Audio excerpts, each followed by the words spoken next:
Bueno, pues bienvenidos. Vamos a empezar súper puntuales hoy.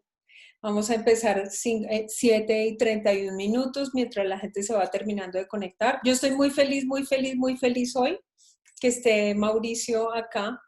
Bueno, él va contando después cómo nos conocimos, pero nos conocimos lo que tiene más o menos Fernando, ¿no? Fernando, tu hijo, 19 años. Sí, un poquito más, Un Alexandra, un poquito poquito más. más.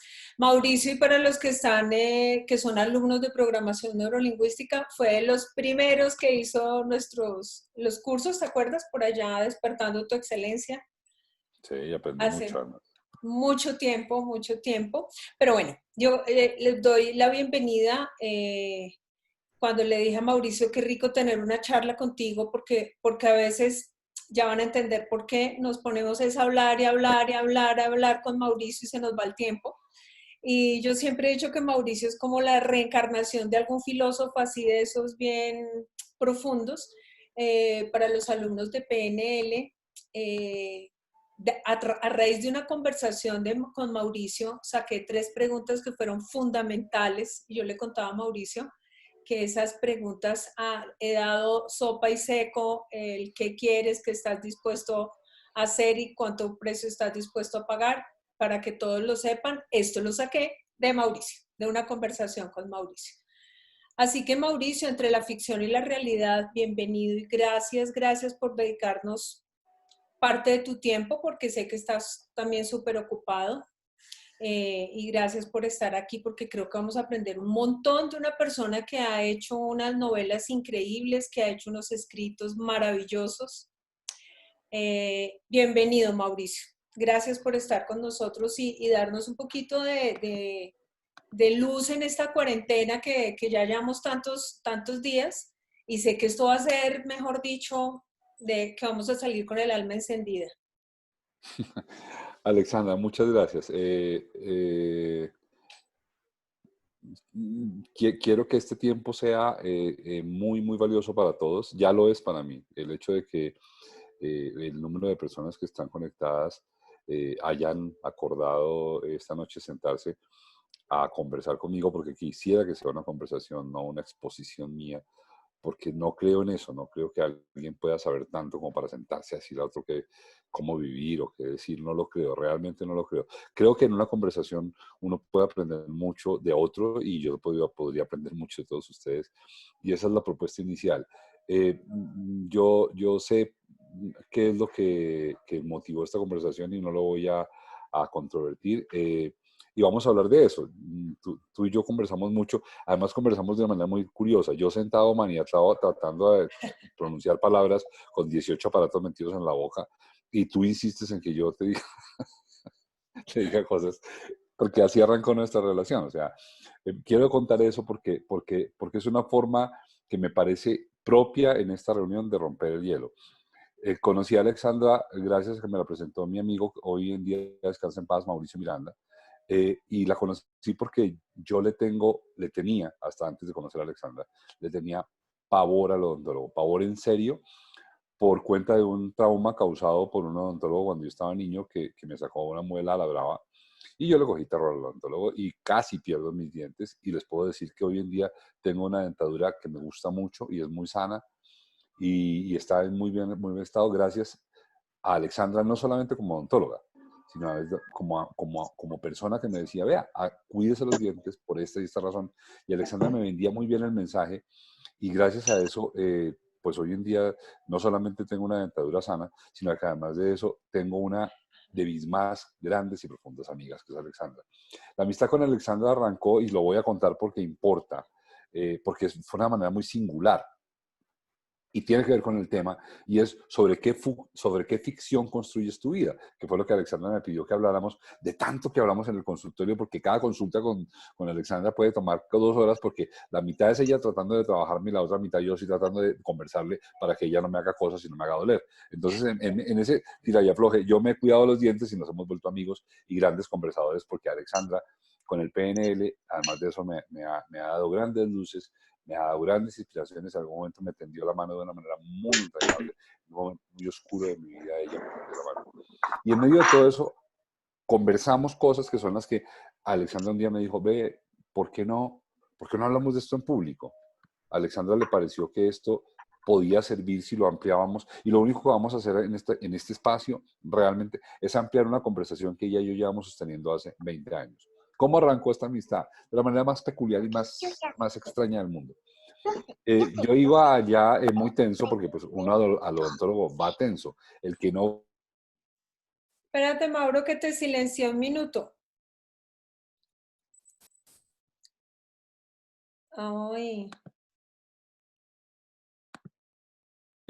Yo perdón. ya me desilencié. Okay. Ok. Les contaba que la forma como nace la amistad con Alexandra es muy particular y tiene que ver completamente con el tema que vamos a hablar. El tema que vamos a hablar es sobre cómo eres tú autor de tu vida. Ese es el tema. ¿Qué significa ser autor de la vida? Y la historia mía con Alexandra y de Alexandra conmigo arranca, aunque yo iba muy muerto, con mucho miedo al odontólogo, mucho miedo, e iba donde ella porque confiaba en ella, y efectivamente Alexandra, desde el día de hace 20 años a hoy, nunca me ha defraudado en términos de la confianza que yo deposito en ella de, vea, yo tengo miedo, hágase solidaria con mi miedo. Ni siquiera hágase solidaria con no hacerme doler ni no. Lo de hacerme doler o no es resultado de que ella se hace solidaria con mi miedo. Y cuando alguien se hace solidario con el miedo de uno siente afecto. Entonces, Alexandra era muy, muy amable con mi miedo. Y entonces en esto y tratando de encontrar conversaciones, un día me entero de que Alexandra se va a casar. Ah, Y sí. me cuenta que se va a casar. Y yo era un paciente más. Yo era un paciente común y corriente que iba allí. Y entonces, ¿cuándo se va a casar? Le pregunto yo, y que seguramente ni la tuteaba. ¿Cuándo se va a casar? Y entonces me dice, no, me caso en un mes, no sé cuándo, no sé qué, yo como lo que sea. Y le digo, invíteme. Y Alexandra se queda absolutamente perpleja. Y le digo, sí, es que a mí me encanta ir a matrimonios ajenos. Soy feliz yendo a matrimonios ajenos. Y Alexandra, mira, ¿en serio me estás diciendo que te invite a mi matrimonio? Y le digo que en serio, si a ella no le molesta y pues si no hay problema, a mí me gustaría ir a su matrimonio. Y Así fue. ese día nació nuestra amistad. Ese día Alexandra efectivamente me invitó a su matrimonio. Yo fui a su matrimonio, la pasé muy bien allí y ahí arrancó, pues inevitablemente arrancó una amistad. ¿Qué más podía pasar? Ya había estado en su matrimonio y hoy en día, 19 o 20 años después, seguimos siendo los amigos que somos. Y ahí arrancó esta historia de amistad.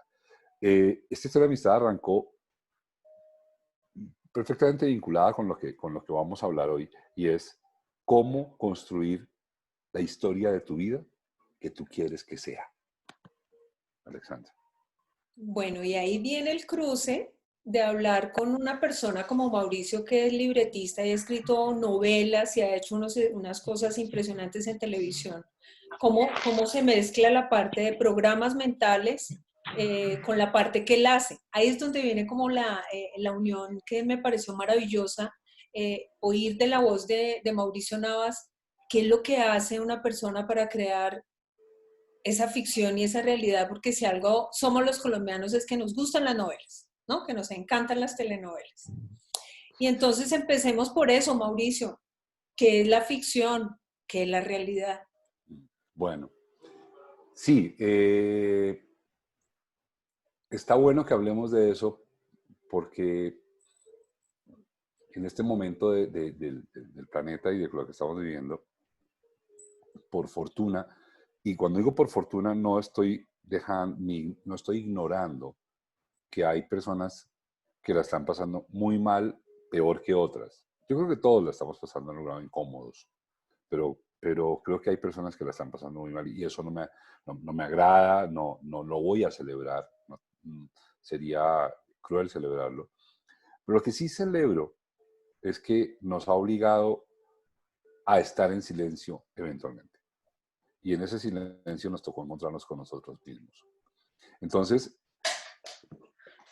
lo que me invita Alexandra a hablar en este momento es en qué consiste la ficción de la que tú hablas y la versión de la ficción versus la realidad. Y entonces voy a arrancar y les pido además de verdad que pregunten cuando quieran. Acuérdense que mi propuesta es que esto sea una conversación. Y es que la ficción está equivocada cuando la asumimos como mentira. La ficción no es la mentira. Si ustedes van al diccionario, la palabra ficción no tiene nada que ver con mentira. La mentira es aquella versión que damos de un hecho que no fue así. Entonces, me llama un amigo y me dice, oiga, ¿usted a qué hora llegó a su casa? Y yo le digo que a las 12, cuando en realidad llegué a las 10, porque por alguna razón me interesa que mi amigo no sepa la verdad. Eso es una mentira. Eso no es ficción. Eso es mentira. La mentira es alterar un hecho que conocemos concretamente que fue de una manera y lo convertimos en otra cosa porque nos conviene, por lo que sea, o porque tenemos miedo de lo que sea. La ficción es la creación de una circunstancia que no existía y la creamos para contar un cuento, para divertirnos, y ya van a ver en esta conversación para qué tantas más cosas, para construir una civilización, para construir a la humanidad, para construir una nación, para construir una religión, para construir un partido político. La ficción es la construcción narrativa que hacemos a partir de la imaginación de un hecho que nos vincula afectivamente. Y ese es el cuento que a Alexandra le gusta mucho cuando yo voy a que ella me torture y eventualmente me deja hablar y entonces yo le cuento los descubrimientos que hago desde lo que hago. Y aquí voy a arrancar un poquito para hablar desde lo que hago. Yo escribo guiones para televisión. Los guiones lo que hacen es dar un plano, una cantidad de instrucciones para que unos seres humanos recreen una situación que yo me imaginé. Entonces, cuando yo me imagino la situación, yo siento que en esta escena, que es en la sala de Alberto, Alberto tiene sospechas de que Juana María, su esposa, le está haciendo infiel. Solamente sospechas. Entonces, ¿qué tiene que hacer el escritor? No Mauricio Navas, un escritor profesional de guiones. Lo que tiene que hacer es ponerse en el lugar de Alberto y ponerse en el lugar de Juana María. Y tratar yo de encarnar en mí a Alberto y poder pensar y sentir y hablar como hablaría Alberto en esa circunstancia. Y a su vez, me toca salirme de Alberto, dejar a Alberto ahí, meterme en Juana María, hablar, sentir, pensar, actuar y decir como hablaría Juana María. En ese ejercicio que ya llevo haciendo 30 años, yo empecé a encontrar que en la forma como nos comunicábamos, construíamos una realidad. Porque es de la forma en que nos comunicamos que construimos lo que vivimos. Y estamos hablando de programación neurolingüística. Entonces ahí es donde Alexandra y yo hacemos clic y Alexandra me dice, Mauricio, es que eso es PNL. Yo no sabía que eso era PNL hasta que Alexandra me lo dijo. Y entendí que, claro, lo que yo hago es construcciones mentales de personajes ficticios que tienen que lucir reales para que el espectador sienta que lo que está pasando allá es verdad. Y para eso tuve que, y tengo que, tuve no, tengo que todos los días, seguir explorando cómo operamos los seres humanos en términos de comunicación para construirnos nosotros mismos y para construir nuestra realidad. Entonces, ahí, en ese punto, cada vez que un personaje mío va a hablar, yo automáticamente paso mi cabeza al siguiente escáner. ¿Qué quiere? ¿Qué lo distancia de lo que quiere? ¿Cuáles son sus temores para decir lo que quiere? ¿Por qué no ha obtenido lo que quiere? ¿Realmente quiere lo que dice que quiere? ¿Y de qué manera lo va a comunicar? Porque ¿qué significa el que está enfrente para él para poderlo comunicar de una manera u otra? Y voy a ser muy ramplón, perdónenmelo por favor, pero estamos todos, somos adultos. Voy a ser muy ramplón para ir rápido al punto. Cuando un ser humano le quiere pedir sexo a otro ser humano, hombre o mujer, difícilmente le dice, óyeme fulano, esta noche me quiero acostar contigo. Eso pasa muy pocas veces en la vida. O al revés, o óyeme fulana, yo lo que quiero es acostarme contigo. Voy a un ejemplo tan concreto, porque es uno de los puntos en donde el ser humano más filtros tiene para llegar a decir lo que quiere. Pero así en todo, en el dinero, en el poder, en el afecto, en las relaciones, en los conflictos familiares, en los conflictos personales, en los conflictos laborales. Generalmente, para no decir siempre, porque siempre sería un absoluto, nosotros no decimos lo que queremos realmente. Nosotros construimos todo un sistema de comunicación para tratar de llegarle al otro y que el otro entienda, intuya, perciba o lo que sea, lo que yo quiero de él. Pero en ese ir y venir de las cosas, vamos construyendo un perfil de realidad que es el perfil que nos gobierna. Por esa razón, nosotros podemos decir, es que fulanito es harto. Fulanito nunca dice las cosas que quiere, por ejemplo, porque es evidentemente un manipulador. O decimos, no, es que fulanita de tal siempre se ofende fácilmente porque fulanita de tal todas las conversaciones las lleva al conflicto. Y es en esa forma de comunicarnos en las que vamos construyendo nuestro perfil y nuestra relación con la realidad. Y por eso Alexandra habla de en qué ficción estamos viviendo. Ahorita vamos a hablar de la ficción. Alexandra, yo no sé si tú quieres que yo siga de largo, quieres que hagamos No, preguntas. yo tengo una serie de preguntas, Por pero quiero favor, que por fluyas favor. porque dentro de eso que tú mencionas, y si me desvío del tema, tú reencuadras que eres el duro para eso, que entre otras, bueno, la esposa de Mauricio que se llama Yesenia Valencia, que es una súper actriz, yo le decía a Mauricio, antes de que se casara con Yesenia, te tienes que casar con una mujer muy inteligente y que te sepa argumentar, porque este hombre tiene un lenguaje y una forma de argumentar que convence al que sea. Y efectivamente sucedió, ¿no? Yesenia te da 3 vueltas en argumentación. Pero bueno, Sí, ahora hablamos de la relación de pareja y la conversación, porque también importa, de la conversación bueno, al menos yo estoy hablando de mi experiencia, que, y no quiero decir por qué, porque mi trabajo es el lenguaje. Yo vivo de convencer a la gente de que ok. personajes que yo me inventé son reales. Pero lo otro es cierto, por la cual creo que tú me invitas, es que yo hice un experimento muy audaz con mis hijos y hoy podemos decir que funcionó. E hice un experimento muy audaz con mi relación de pareja y hoy podemos decir que funciona. Y yo creo que eso también es parte de lo que queremos hablar.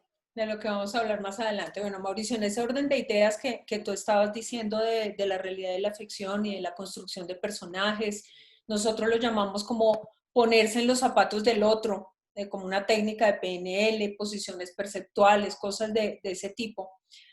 Tú eres un tipo muy profundo y yo sé que tú escribiste Alias el Mexicano, ¿cierto? Sí.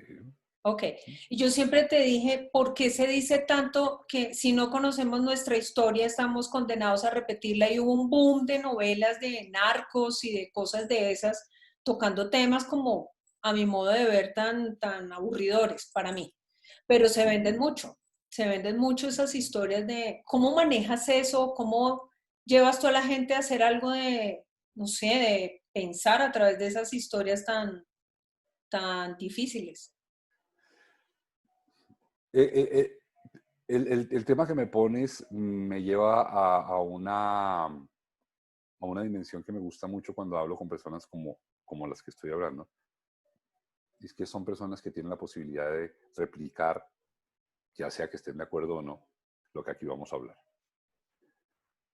Por razones que no vamos a contar ahora y no importan, desde que entré a trabajar en televisión, y hay una razón importante, entré a trabajar a televisión con Pepe Sánchez, que está descansando en paz, que era un hombre muy, muy respetuoso de todo lo que lo rodeaba, incluido el espectador, la audiencia.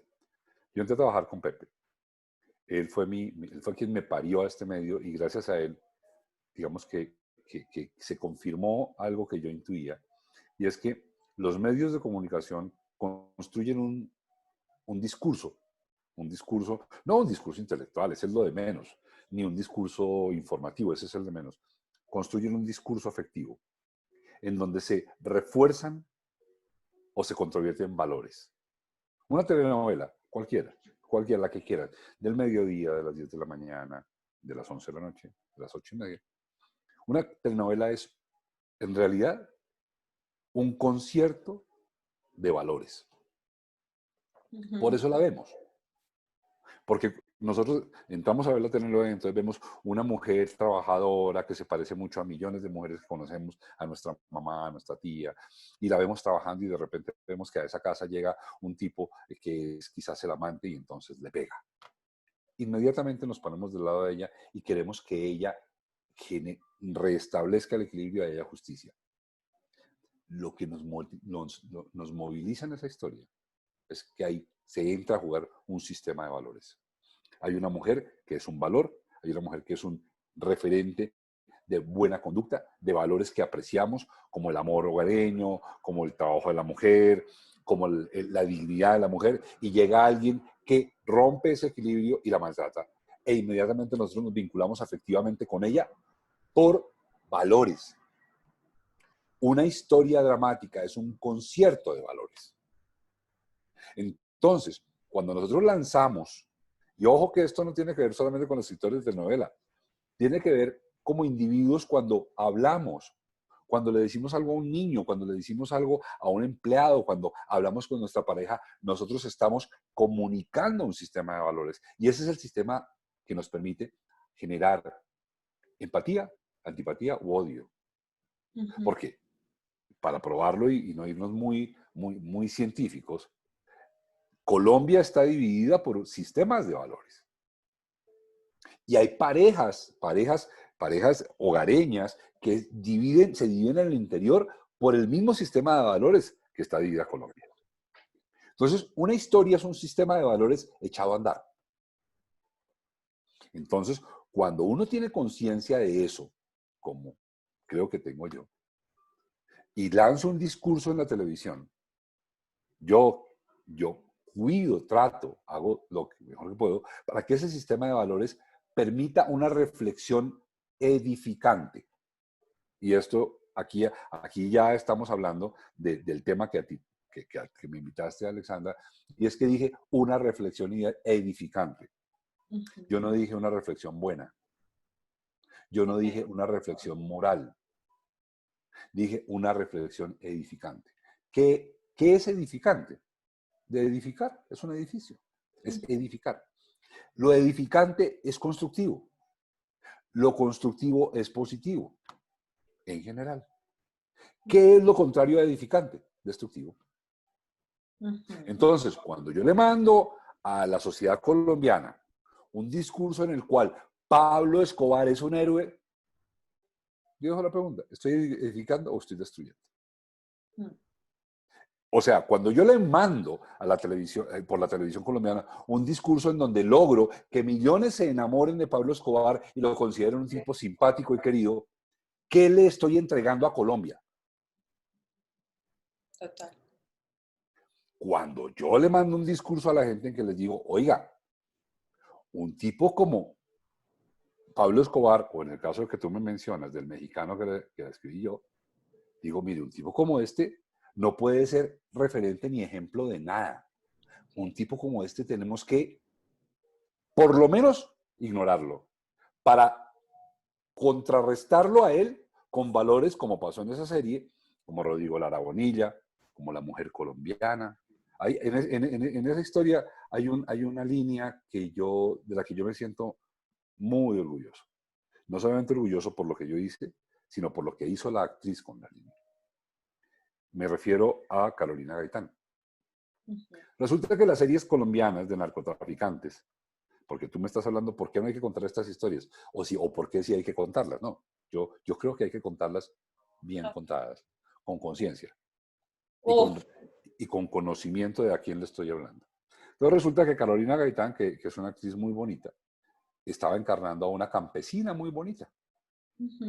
Y en el primero o segundo capítulo de la serie, el mexicano, al estilo de los narcotraficantes colombianos, de la masculinidad colombiana en esos territorios, porque igual hacen los guerrilleros, igual hacen los paramilitares, igual hacen hace poquito un señor en la Guajira lo estaba diciendo en radio, y apareció el mensaje. O sea, eso no es solamente los narcotraficantes, hay una masculinidad colombiana retroalimentada por los medios de comunicación, que considera que la mujer colombiana es comprable. Y si ustedes miran las historias de narcos que ha presentado el país, en general, todas las mujeres colombianas son comprables. Lo que varía es el precio. Entonces yo me invento un personaje, que es una campesinita, bonita, que un día tiene la desgracia de ser mirada por Rodríguez Gacha, y Rodríguez Gacha le compra el reinado de belleza y a partir de eso le va a cobrar en lo que se cobra. Y la niña le dice que no. Y le dice que no 80 capítulos. La destruye. Le destruye su vida. Le destruye su hogar. Le hace la vida infernal. Y la niña siempre dice que no. Y la serie termina y la niña sale dignificada y nunca le dijo que sí al narcotraficante.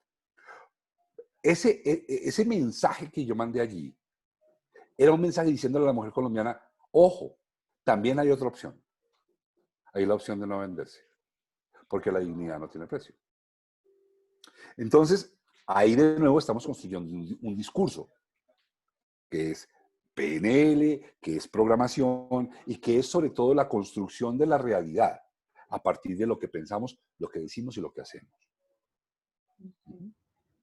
Wow, Mauro, eso es una cosa que yo creo que muchos no nos habíamos dado cuenta, pero entonces cuando tú haces esas novelas, esas tramas, siempre buscas que la persona, que la gente reflexione con algo, que se lleve algo positivo, que se lleve algo que lo dignifique, porque ahí, y tú ya lo despliegas como lo quieras desplegar, las personas que ven novelas, a veces en la calle, confunden la realidad con eso que vieron en la novela y agarran al personaje o al actor o a la actriz y lo insultan o le dicen cosas como si su mente no pudiera diferenciar entre la realidad y la ficción, ¿cierto?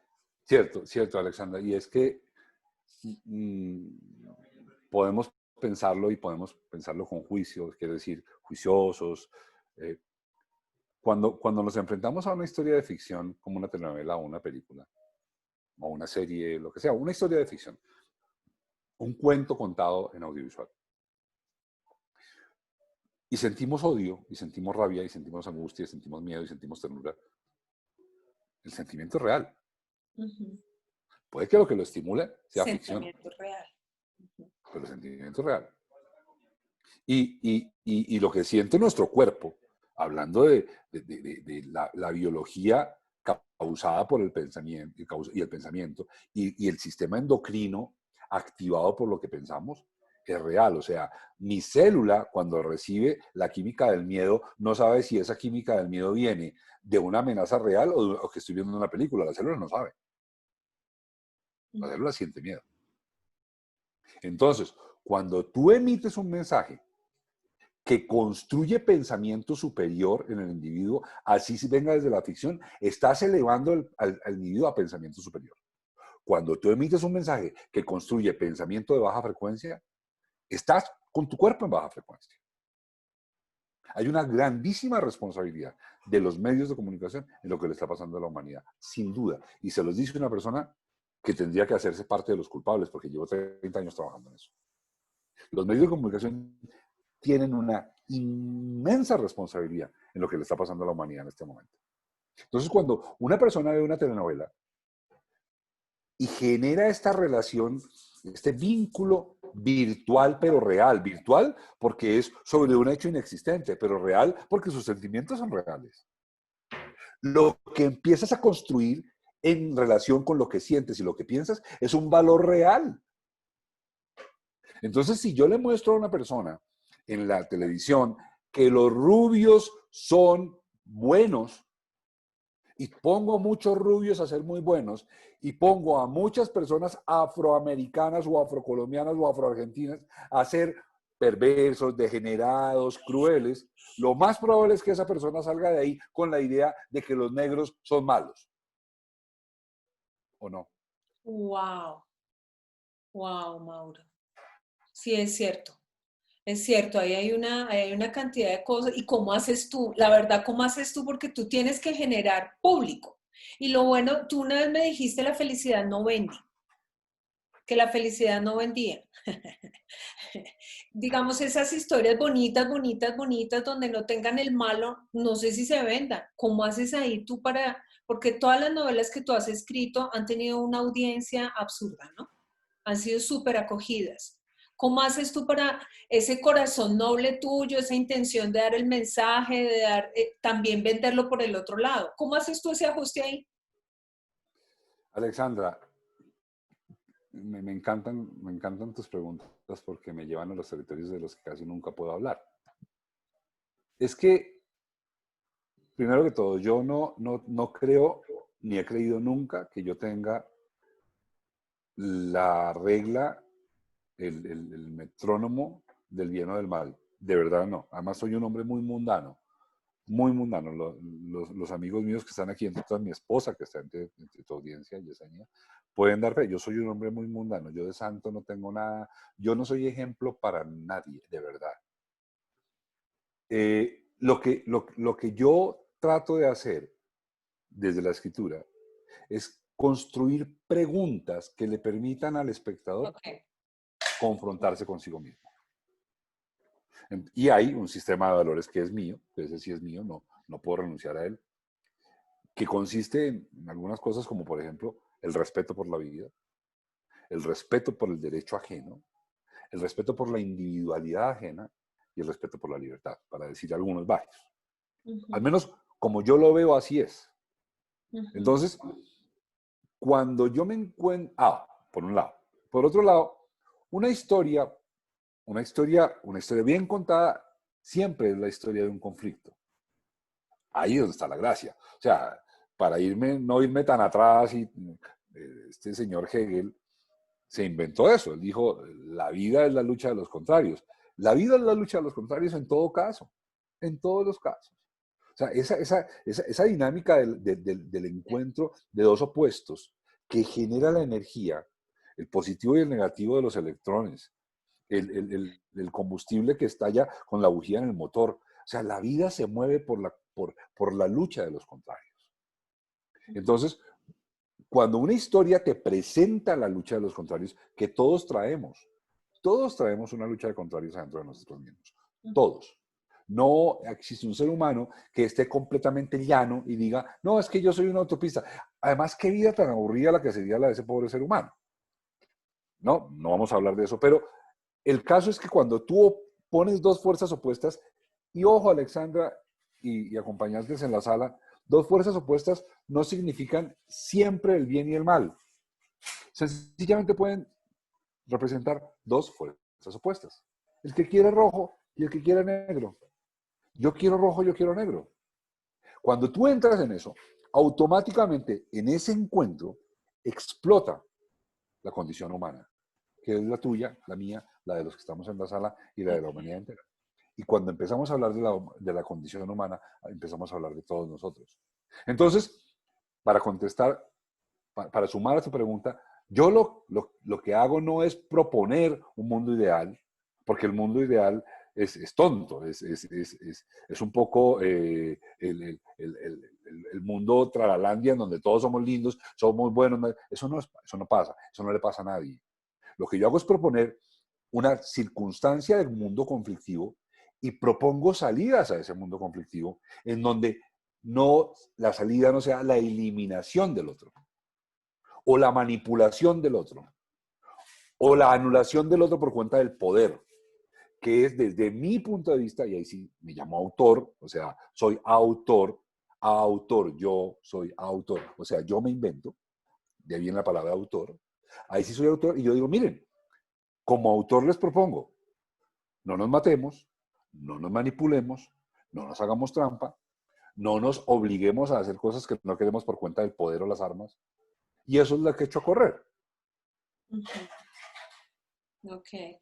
Bueno, como dijimos que esto es una conversación, creo que hay dos personas que están levantando la mano y quieren hacer alguna pregunta. Dice aquí Luz Estrada, las historias nos construyen como individuos y como sociedad.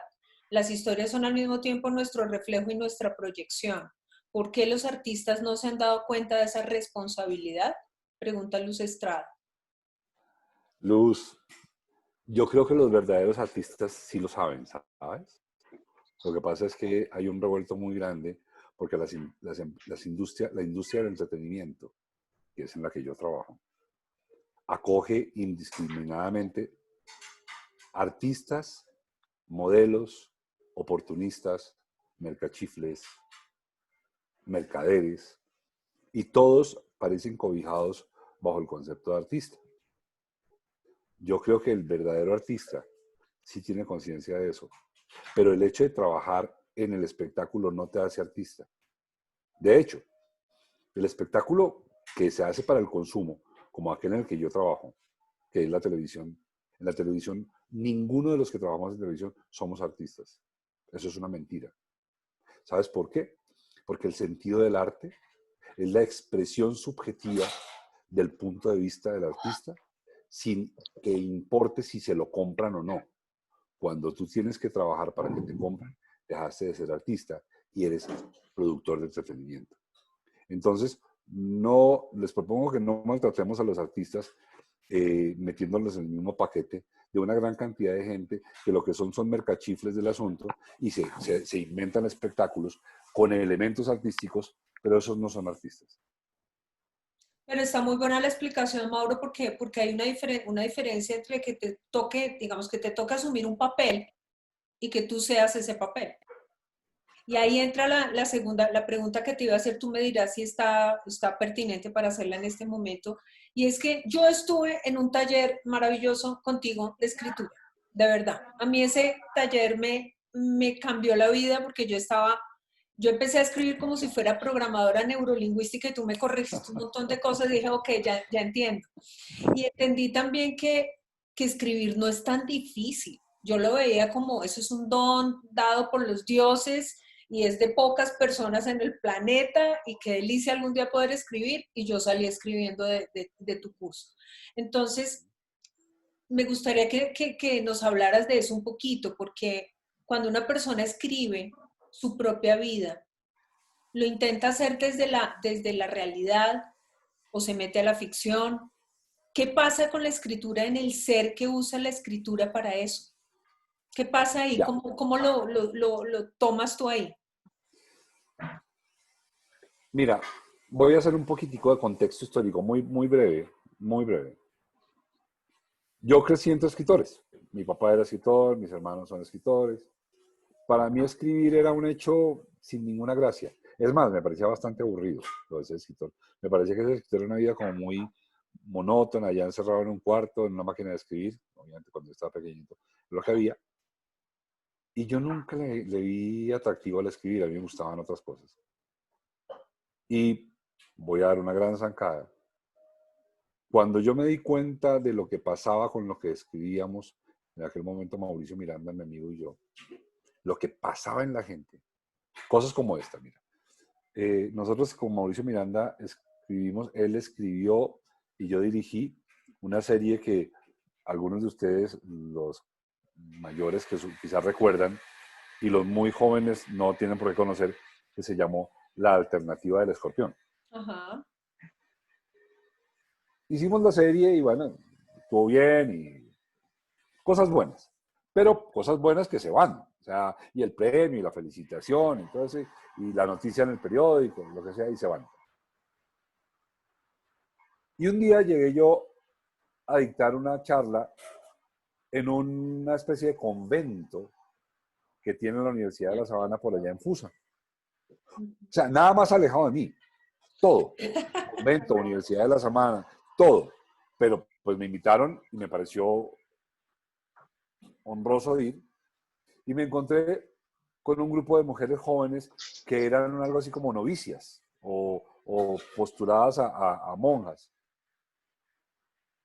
Y allí en este lugar, una niña me dijo, gracias a haber visto la alternativa del escorpión, yo quiero ser periodista.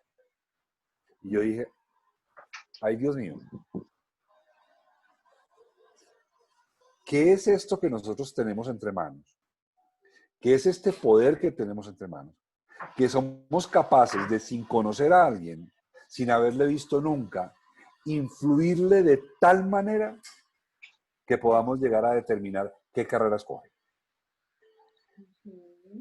Y ahí yo dije, esto que nosotros hacemos es serio. Esto es muy, muy, muy delicado. Me lo voy a empezar a tomar en serio. Y entonces empecé a ver ¿Qué era el asunto? Y me di cuenta que el asunto todo tenía que ver con la escritura. Y me empecé a dar cuenta que la escritura era una de las herramientas más poderosas. Yo no sé si haya una más, por eso estoy pluralizando. No sé si es la más, pero lo que sí es que les digo que es una de las muy más poderosas herramientas de la mente humana. Y me dediqué a estudiar qué pasaba con la escritura y qué me pasaba a mí escribiendo. A mí como escritor, ¿qué me pasaba? Además de ganar una plata para pagar el arriendo y esas cosas, ¿qué me pasaba como escritor? Y me di cuenta que gracias a la escritura yo me había ido renovando permanentemente con mis escritos. Entonces dije, bueno, si esto me pasa a mí, que soy un tipo mundano y común y corriente, como ya dije, le tiene que pasar a todo el mundo. Y eché a rodar un proyecto. Y es, voy a invitar a la gente a que escriba, a ver qué pasa. Entonces, en aquel momento, hace como 20 años, me dije a mí mismo algo que hoy en día corrijo radicalmente. Me dije a mí mismo, voy a enseñar a escribir. Y me di cuenta, primero, que nadie enseña a escribir a nadie. El que te diga que te enseña a escribir, te va a estafar. Nadie te enseña a escribir. Tú escribes. Y en el mejor de los casos, tienes un tutor, una persona de buena fe que te lee. Y cuando te lee, te dice, hombre, yo entendí esto. Y tú dices, sí, eso era. Entonces, está bien, punto. Llega a tal extremo que les puedo decir que ni siquiera cosas como la ortografía vienen a importar. Importan después. Pero cuando se trata de escribir, el ejercicio de escribir es una actividad de la mente humana tan importante como hablar, como bailar, como pintar, pero con un elemento más, que fue el que descubrí en alguna conferencia que estaba dictando en alguna vez en algún lugar y la gente estaba muy desmotivada. Habían llegado allí como porque no había nada más que hacer. Esto era en Ecuador. La gente no sabía quién era yo. Y había unas 20 personas allí sentadas en un auditorio, yo creo que más tratando de dormir la siesta al almuerzo que de hablar conmigo. Ellos no sabían quién era yo. Y yo me paré en ese escenario solo, mediodía, esto es Cuenca, Ecuador es caliente, es como Girardot, y esta pobre gente ahí sentada queriendo dormir la siesta, y yo les tenía que hablar porque me habían invitado. Y yo me quedé ahí parado pensando, ¿yo qué le puedo decir a estas personas que les importe? No me conocen, no saben quién soy yo. Habrá uno que sepa que el tipo por ahí escribe novelas nomás. De verdad, ¿qué puedo decirles? Y en ese momento lo que pasó fue digno de películas. Yo tuve una revelación. Bajó, hoy en día sé que no es que te ilumina nada, es que bajo presión tu cerebro comprime y comprime y comprime y comprime y comprime, comprime y te saca información que tú tenías y no sabías que tenías. Claro, bajo esta presión mi cerebro comprime, comprime, comprime y dice, estúpido, ¿usted qué cree que es la escritura? Diga algo, diga, a estas personas dígales algo que les sirva. Y encuentro lo siguiente. Y les digo y les cuento que la conferencia resultó grata y amable y se despertaron y al final todos la pasamos bien. Y es que cuando yo empecé a pensar por qué escribir, vino la siguiente imagen. Cuando tú te levantas todas las mañanas de tu vida, seguramente lo primero que haces o lo segundo, o muy cerquita de lo primero, máximo lo tercero, es que vas al cuarto de baño. Tú entras al baño y puedo casi garantizar con contadísimas excepciones que te miras al espejo. Y cuando te miras al espejo, tú te reconoces. O sea, te vuelves a conocer. Y te miras y dices, uy, comadre, me está saliendo una arruga acá, o, ay, una cana, o, uy, qué cara tan horrible, uy, este guayabo me va a matar. O sea, tú te ves, tú conoces el estado de tu fisonomía y el estado de la fisonomía tuya que están viendo los demás. Aquí les pido que se hagan una pregunta por allá y jueguen a esto. ¿Ustedes se imaginan cómo sería si ustedes no supieran qué cara tienen? Piensen que ustedes nunca se hubieran podido mirar a un espejo, ni se hubieran podido ver reflejados en un vidrio, ni se hubieran podido ver reflejados en el agua. Wow. No, no, ustedes no saben cómo son. Y ustedes andan bien. Uno no necesita mirarse al espejo para vivir. Uno se mira al espejo por un accidente físico, pero uno podría no mirarse al espejo en toda la vida. Entonces, ustedes van por la calle y la gente los mira. Ustedes no saben la gente qué ve. Y de pronto la gente se ríe. ¿Por qué se ríen cuando me ven? O de pronto los tipos hacen caras. ¿Y por qué hace caras? Y usted no sabe qué cara tiene. Piensen en esa condición. Ujú. Y se van a dar cuenta lo importante que se vuelve el espejo. Gracias al espejo, sabemos cómo nos ven los demás. Sabemos cómo somos por fuera. Bueno, la naturaleza o las dimensiones que gobiernan la creación, lo que ustedes quieran, conocían el problemita y se inventaron un espejo para verse por dentro. Ese espejo se llama escritura. Uf. Es gracias a la escritura que nosotros podemos tener una imagen de nosotros mismos en nuestro interior.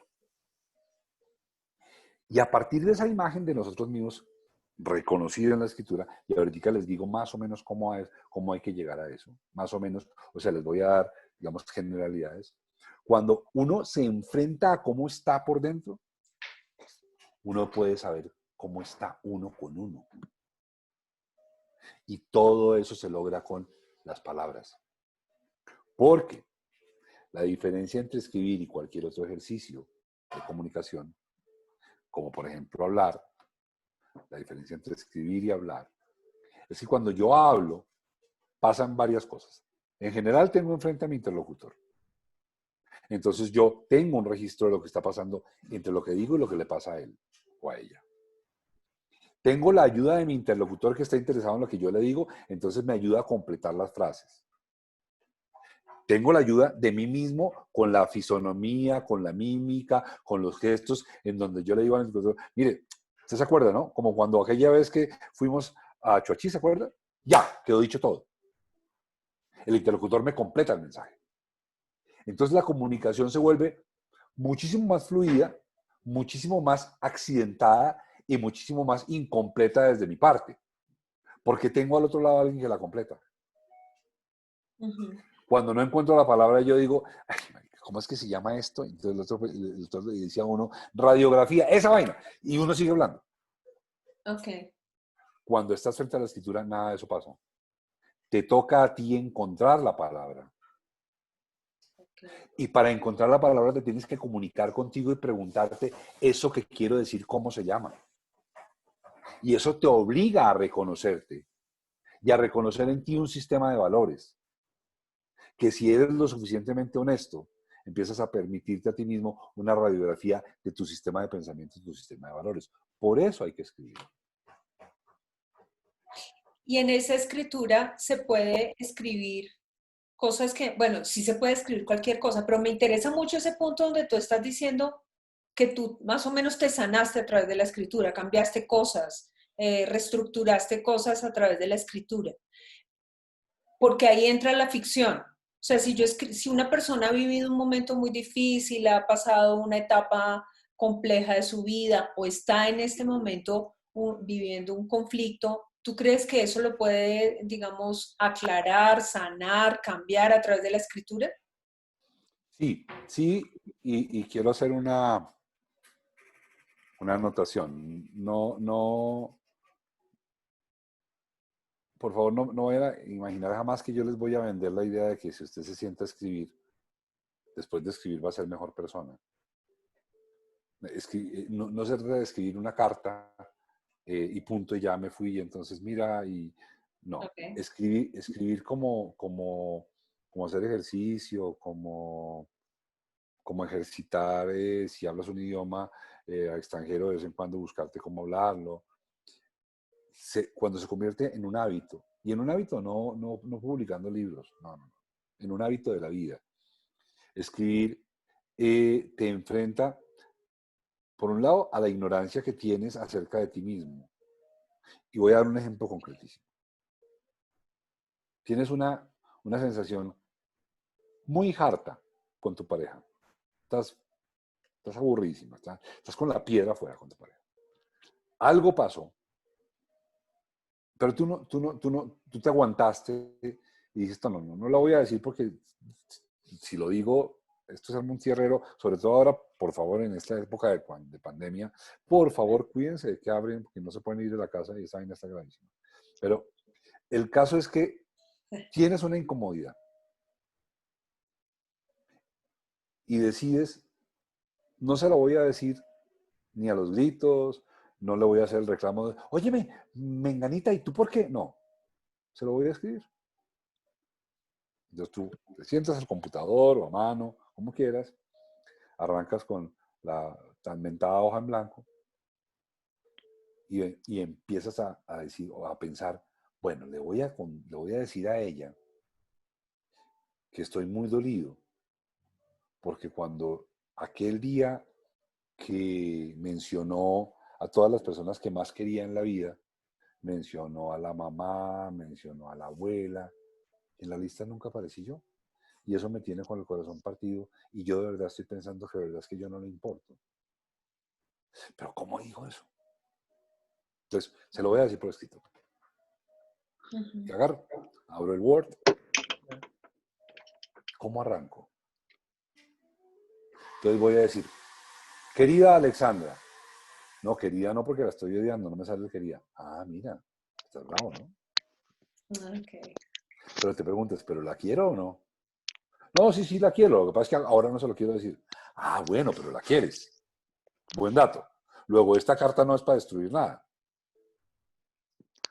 Sí, ¿no? Porque sí, realmente yo la quiero. O sea, no le pongo querida porque estoy bravo, pero yo sí la quiero. Ah, bueno. Entonces, ok, Alexandra. ¿Qué le digo? Alexandra, estoy furioso. No, ¿cómo voy a arrancar diciéndole que estoy furioso? ¿Yo sí estoy furioso? O de repente, yo no estoy furioso. Yo lo que estoy es como dolido. Sí, es dolido, no furioso. ¿Te das cuenta lo que pasa? ¿Se dan cuenta lo que pasa? Cuando yo me enfrento a la palabra, me enfrento a la búsqueda de la precisión. Okay. Y cuando encuentro la palabra correcta, estoy desarrollando el mundo como es y no equivocadamente. Ok. En la realidad.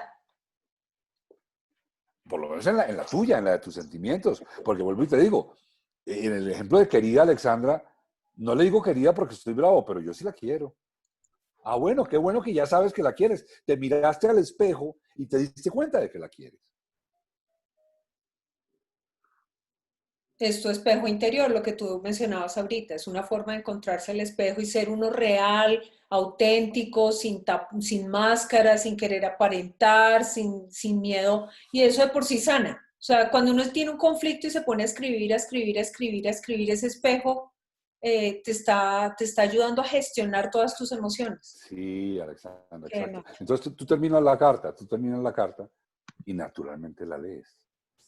Y tú empiezas a leer la carta y de pronto te das cuenta de que es, pucha, no, le estoy diciendo cosas muy duras. Ah, le estás diciendo cosas duras.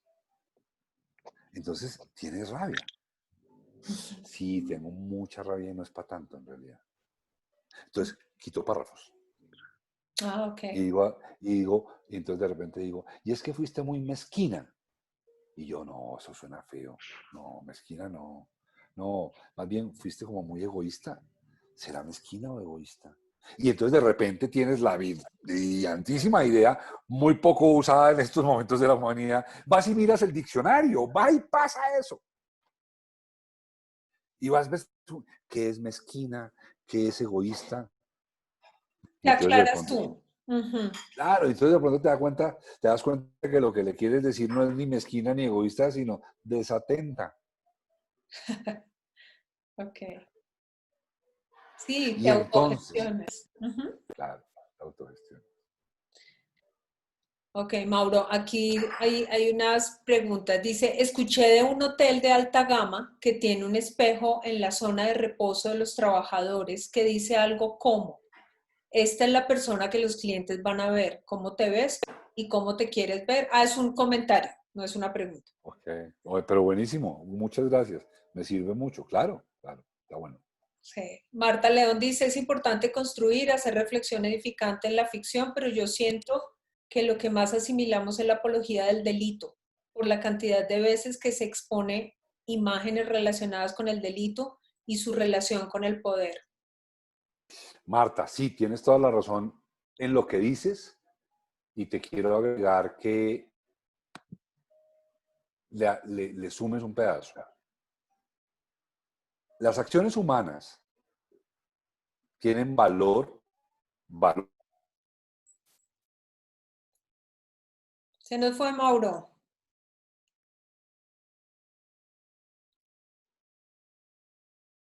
Se nos congeló Mauro. Esperemos a ver si vuelve. Escribe, dame el celular.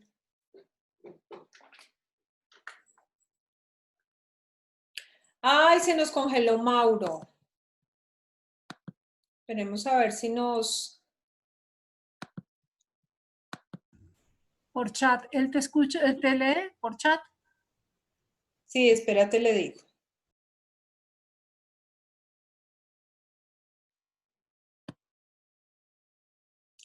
Perdone a todos, ya lo...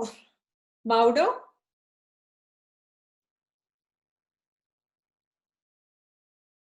Yo creo que se desconectó y ya se vuelve a conectar porque ya salió de pantalla, Alex. Sí, sí, sí. Sí, esperemos a ver qué...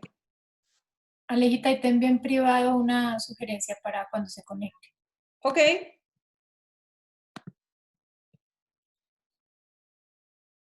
Ok.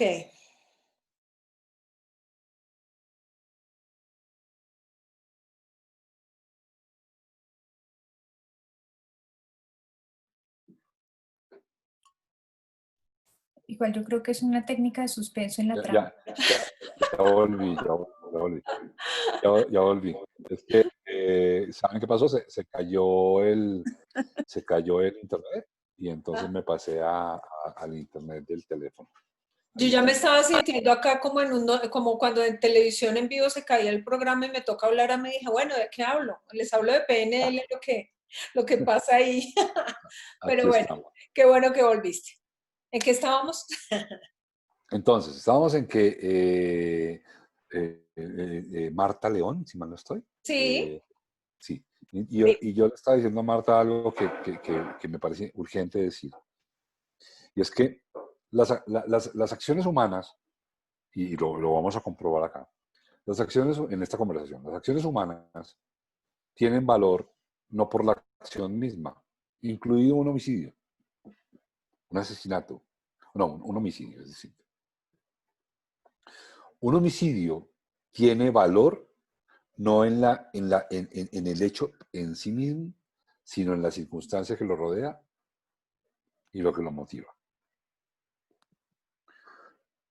Yo, y esto pues les confieso que es una posición que a mí la vida me la ha cobrado y el medio me lo ha cobrado. Yo sí acuso a la mayoría de los autores colombianos de no tener ninguna responsabilidad con Colombia en términos de la televisión. Porque la idea no es que no muestren los hechos humanos. Los hechos humanos son la vida y hay que mostrarlos. La idea es que les des un contexto que permita que el receptor pueda generar reflexiones edificantes acerca de eso. Voy a narrar aquí una anécdota, no me gusta mucho porque pareciera como que me pongo en el pedestal, pero esto que les cuento es verdad. Yo estaba buscando trabajo y me buscan de Fox Telecolombia para proponerme que escribiera la historia de Gonzalo Rodríguez Gacha. Yo nunca había escrito, ni después de eso he escrito, una historia de narcotráfico, porque primero es un tema que me causa profundo fastidio. No, ojo, y no es que me cause profundo fastidio por la droga. Yo creo que la droga debe legalizarse y todos tendríamos derecho a consumir lo que nos dé la gana. Mi problema con el narcotráfico es la violencia y que son unos criminales que han asolado al país y lo han llenado de sangre. Entonces, Me dicen que si yo quiero escribir la vida de Gonzalo Rodríguez Gacha. Yo necesitaba trabajo. Y le dije, sí, pero hagamos un trato. Mañana yo le voy a mandar a usted cómo la escribiría yo. Y si aún así le gusta, entonces me contrata. Suertudo yo, que los dueños de la compañía, en este caso la familia Duque, muy generosos conmigo, leyeron lo que yo mandé y me dijeron, ok, te la compramos. Lo que yo mandé es la página más vomitable que una persona haya podido imaginar. O sea, yo escribí algo que tuviera que ser tan absolutamente horrible que yo quería que no me la compraran. Porque lo que yo que escribí fue el perfil de un ser de una crueldad inimaginable. O sea, seguramente mucho más cruel de lo que el tipo fue en la vida real. Por fortuna para mí, Samuel Duque y su hijo dijeron ok. Y yo arranqué a escribir El Mexicano. Y me acuerdo que un funcionario de RCN en un almuerzo me dijo, entonces usted va a ser ahora héroe mexicano, ya que Caracol hizo héroe a Pablo Escobar. Y le dije, no, no creo. Digo, ay, eso no hay nada que hacer, eso la gente termina amándolos. Le dije, yo no creo. Me dijo, le apuesto lo que quiera. Entonces, él apostó lo que quiso y meses después me dijo, perdí. Porque realmente, si ustedes miran la serie, no hay forma de que alguien quiera ser el mexicano. ¿Qué quiero decir con esto poniéndome petulantemente yo de ejemplo? Y es que el problema no es de lo que hables. Tú tienes que hablar de todo. Tienes que hablar de violencia, tienes que hablar de sexo, tienes que hablar de chantaje, tienes que hablar de manipulación, tienes que hablar de mentira, de todo, porque esa es la vida humana y también de ternura y de heroísmo y de amor. De todo tienes que hablar. El punto es en qué contexto lo pones. Porque el valor de un escritor no es la narración de los hechos, es la construcción del contexto. Y eso es lo que la televisión colombiana le debe a los colombianos. El contexto. Porque el escritor se lanza y el director se lanza y el actor se lanzan a hacer espectáculo para que los miren. Y no tienen en cuenta que ese espectáculo tiene que tener un contexto con unos valores que edifiquen, que construyan nación, que construyan país, que construyan ética. Y entonces aparece lo que acaba de decir Marta León. Marta, eso no tiene que ser así. Y sabes, la prueba de que eso no es así es en general, hasta aún el día de hoy, la televisión norteamericana. La televisión norteamericana, en una gran medida, es una televisión constructora de valores. Y les puedo poner millones de ejemplos de cómo el escritor conoce lo que está pasando en los valores de los personajes y sobre ellos genera controversias para que el espectador se vaya con la idea, por ejemplo, de amar la democracia, de respetar a los otros. Entonces no es cuestión de qué contar o no qué contar, sino de cómo contarlo. Wow. Wow. ¿Te me congelaste otra vez? No, ¿Puedo decirte bueno. algo? Dale, Martica. Marta, ahí estás. Hola, Marta. Hola, hola Mauricio. Realmente es un gusto reconocerte. Sí, nos Yo conocemos, sí, nos conocemos. soy una crítica dura de las novelas colombianas, sobre todo las que tienen que ver con el narcotráfico. No puedo hablar de lo que tú hayas hecho porque confieso que nunca lo he visto. Pero hay una cosa que nos trae a la historia cercana del país y que para mí es terriblemente doloroso. Lo hablo como politóloga y es que esa relación de la violencia con el poder es la que es en el fondo lo más tóxico que podemos encontrar en las novelas cuando se refieren al narcotráfico. Es como si dejaran claro que la única manera que tenemos de lograr las cosas y proponer cosas es a través de volvernos mafiosos, de tener una actitud de mafia dentro de las organizaciones.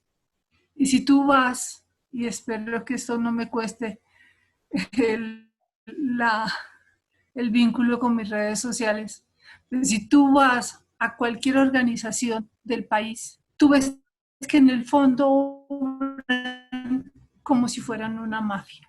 Se sostienen, se mantienen y se organizan como una mafia. Y estoy hablando de todos los organismos que puedas encontrar en este país. No me explayo más y tú sabrás por qué, pero uno ve que el gremio de taxistas obra como una mafia, que los transportadores obran como una mafia, que todas las organizaciones obran como una mafia, que ya dejaron de ser el grupo de poder, el grupo de presión y de poder para alcanzar unas metas y unos objetivos y se convierten en grupos de mafia para llegar a donde quieren llegar y sostenerse donde están. Realmente hay que montar una guerra para poder desmontar esos grupos mafiosos. Y las noticias que vimos hace poco, todas las noticias que estamos escuchando, ¿qué es? Es un actuar como mafia. Y eso es algo muy doloroso en un país como este. Marta, yo estoy completamente de acuerdo contigo. Perdóname un segundito. Tú me haces un favor, me traes el cable del teléfono que más vez sin pila. Está conectado en la habitación. Marta, en la habitación, en la mesa de noche. Yo abrazo tu exclamación y le voy a dar un vuelco para que además de ser tu exclamación a la cual tienes todo el derecho y yo la abrazo porque además coincido contigo, quiero procesarla para proponer algo activo, porque las exclamaciones tenemos derecho a ellas. Yo soy un exclamador permanente. Pero en estos ejercicios como el que estamos haciendo, perdón que voy a conectar aquí el teléfono, en estos ejercicios como el que estamos haciendo, quiero que además de exclamar, generemos algún tipo de, por lo menos, pronóstico de acción. Y aquí en esta conversación con ustedes que están aquí sentados porque les interesa el tema de cómo construimos las realidades del lenguaje, les quiero decir que en esa observación que hay que hacer cuando uno es escritor de ficción y tiene que escribir sobre lo que pasa en lo que lo rodea. Yo he encontrado que los problemas enormes del país tienen una réplica idéntica en los niveles mínimos. Y tú me has dicho, dijiste que eres politóloga y seguramente te voy a decir cosas que ya sabes y perdóname porque pues no quiero ignorar tu conocimiento ni ofenderte la inteligencia, solamente para ponerlo en común. Cuando un papá le dice al niño, si pasas matemáticas, te compro la bicicleta, eso es corrupción. Y esa corrupción no la lee nadie. Ajá, total. Es que el niño tiene que pasar matemáticas porque ese es su único trabajo. Esa es la tarea que le toca hacer. Y al niño no hay que pagarle más por hacer la tarea que le corresponde, porque eso se llama soborno.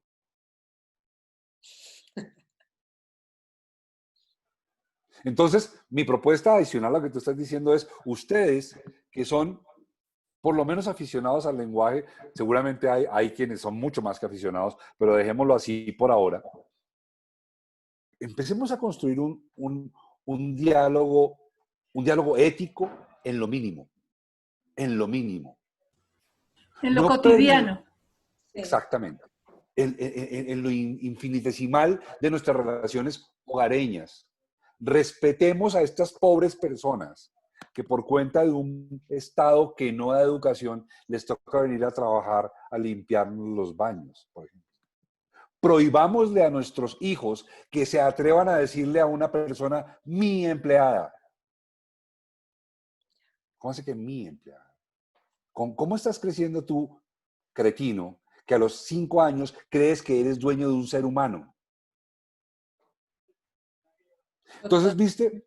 Marta, mi propuesta es, ese problema allá no tiene salida, mientras en lo minúsculo no lo resolvamos donde sí lo podemos resolver. Y es el lenguaje. Mi empleada. ¿Cómo así que mi empleada? ¿Cómo así que mi empleada? Bueno, en eso estamos mucho trabajando en programación neurolingüística para ser muy, muy responsables de eso, muy Mi fuertes con hijo, eso.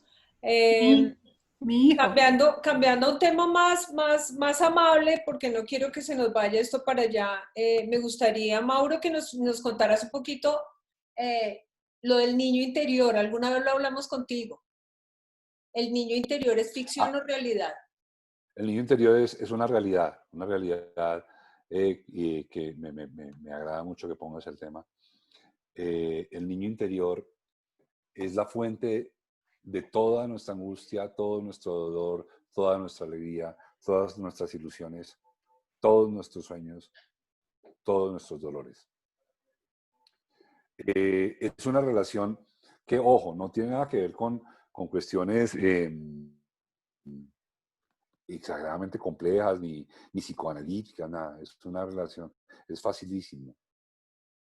Cuando somos niños, y eso creo que voy a hablar de todos nosotros, cuando somos niños somos objeto de acciones, infinito número de acciones, por parte de las personas que son adultos, nos rodean y nos construyen, y nosotros somos receptores, gústenos o no.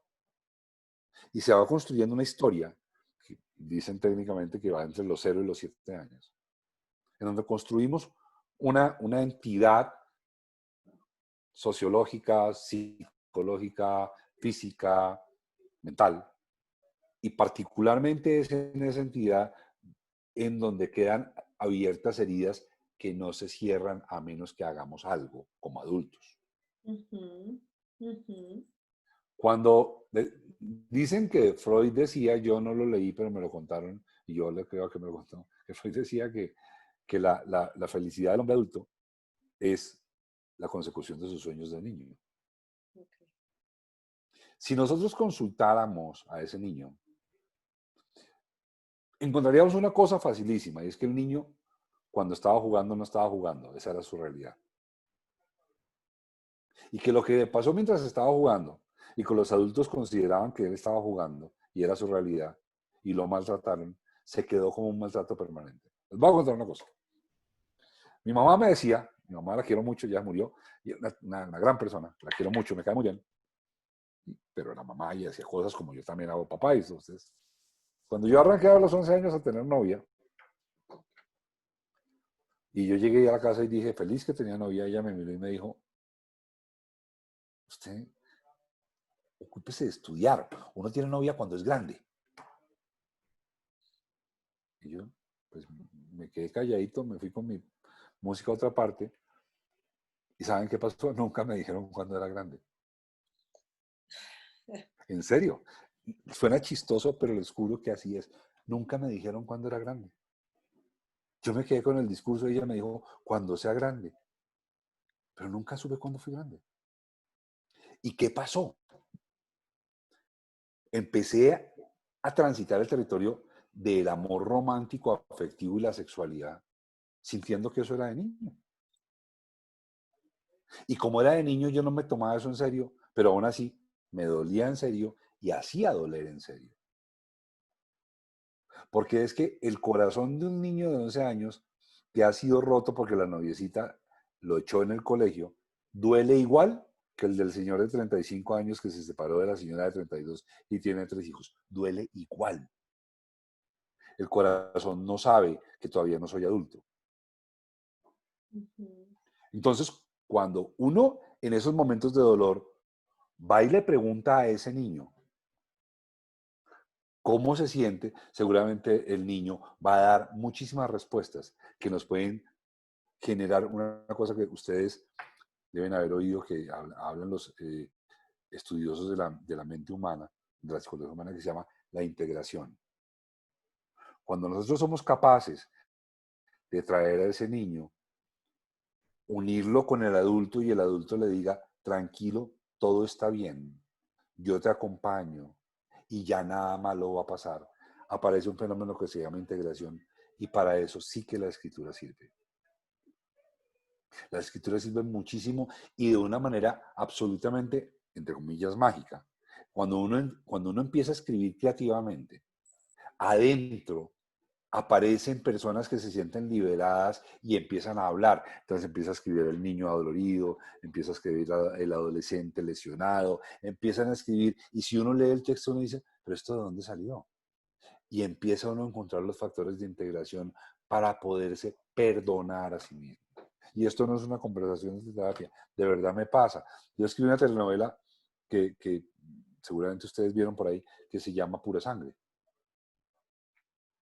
Y cuando yo terminé de leer Pura Sangre, yo me di cuenta de que yo había escrito un protagonista masculino muy extraño. De hecho, Pura Sangre es una novela rara porque la veían mucho hombres estrato 4, 5 y 6 según la lectura Ibope. Ese es el tipo de público que casi no ve telenovelas. Y la pregunta es, ¿por qué estos hombres estrato 4, 5 y 6 veían Pura Sangre? Y yo caí en cuenta que en Pura Sangre yo me sané. Porque escribí el hombre que finalmente yo quería llegar a ser y me estaba desprendiendo del hombre que había sido. Yo no me di cuenta de eso hasta que leí lo que escribí, porque no basta escribir, hay que leer lo que uno escribe.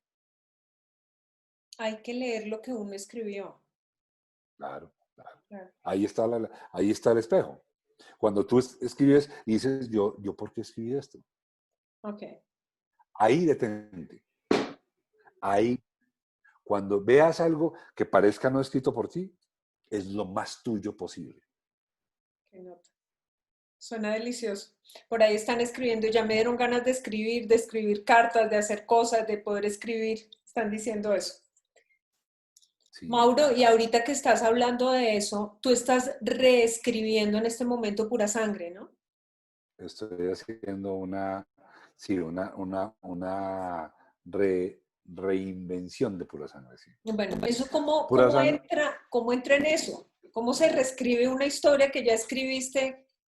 ¿Qué haces ahí para reescribirla? ¿Eso tiene que ver contigo, con tu estado actual, con tu ser? ¿Con qué? en particular en este caso, Pura Sangre, la versión inicial, la de hace muchos años, era la historia de un hombre, era un conde de Montecristo contado en el siglo XXI. La historia de un hombre que de niño fue maltratado y vuelve de adulto él cree que a vengarse y se da cuenta que la venganza no lo construye y renuncia a la venganza para entregarse al perdón. De hecho, fue muy buena, tan buena, y lo voy a decir de frente, que en Caracol se la están copiando con una cosa muy mal hecha que se llama La venganza de Analía, pero se copiaron completamente de mi historia. Pero está bien, eso habla bien de mi historia. El caso es que este hombre viene a la venganza, no encuentra en la venganza una respuesta, decide encontrarla en el perdón. Y había otra cosa interesantísima en Pura Sangre, y era la protagonista femenina, que ese es el pedazo que más me gusta de lo que estoy escribiendo ahora, porque en aquel momento, en esa versión de Pura Sangre, eso se diluyó, por razones que ahora no importan. Y a mí me quedó faltando eso, y es que la protagonista femenina de Pura Sangre es para mí el símbolo de algo que yo creo que nos pasa a todos, y es que en general crecemos pensando que nuestra familia es la mejor familia del mundo.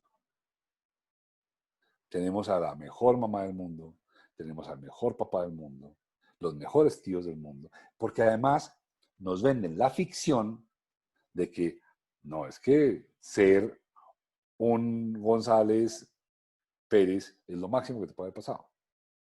Los González Pérez somos una maravilla.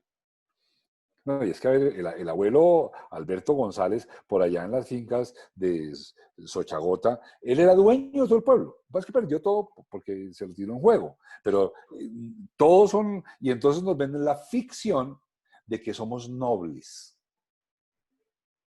Muy, muy propio de Latinoamérica. Además, todos los latinoamericanos tenemos un gran abuelo que era dueño de todo y lo perdió todo jugando o por malos negocios. No conozco a nadie que no haya tenido un tatarabuelo remillonario. Entonces, sobre esa ficción nos construimos y crecemos convencidos de que venimos de la mejor familia del mundo. Y lo que me gusta de la historia que estoy escribiendo es que finalmente, gracias a poder volver a contar el cuento de una manera completamente nueva, esta protagonista me gusta mucho porque es una mujer que a los 30 y tantos años empieza a descubrir paso a paso que su familia no es lo que ella creía, que le dijeron muchas mentiras y que ella está construida sobre una gran cantidad de mentiras. Que el abuelo Nicomedes no era ese gran patriarca, sino que era un degenerado borracho que violó como 5 niñas y que además de eso a su mujer le cascaba todas las noches, pero que claro, como necesitaban sacarse pergaminos, sacaron el cuento de que el abuelo Nicomedes había sido alcalde y se quedaron solo con eso. Pero todo lo demás no lo contaron. Es que su abuelo Nicomedes fue alcalde de Chiribitá. Y yo me fue algo importantísimo porque tuve abuelo alcalde, pero no te cuentan cómo fue alcalde el abuelo. Y empezamos a construir la vida sobre una ficción que nos hace creer que somos una cosa que no somos. Y entonces, para seguir con el cuento de la lista, lo que me gusta de lo que estoy escribiendo es que es la historia de una mujer que va descubriendo que su familia no es lo que era. Y empiezan a caérsele los ídolos. Y entonces llega un punto que es lo que creo que nos pasa a todos en algún punto en la vida. Tenemos que decir, bueno, y si todo era mentira, ¿qué es verdad? Y lo que queda por verdad es que es verdad lo que tú construyes. Es verdad lo que tú construyes.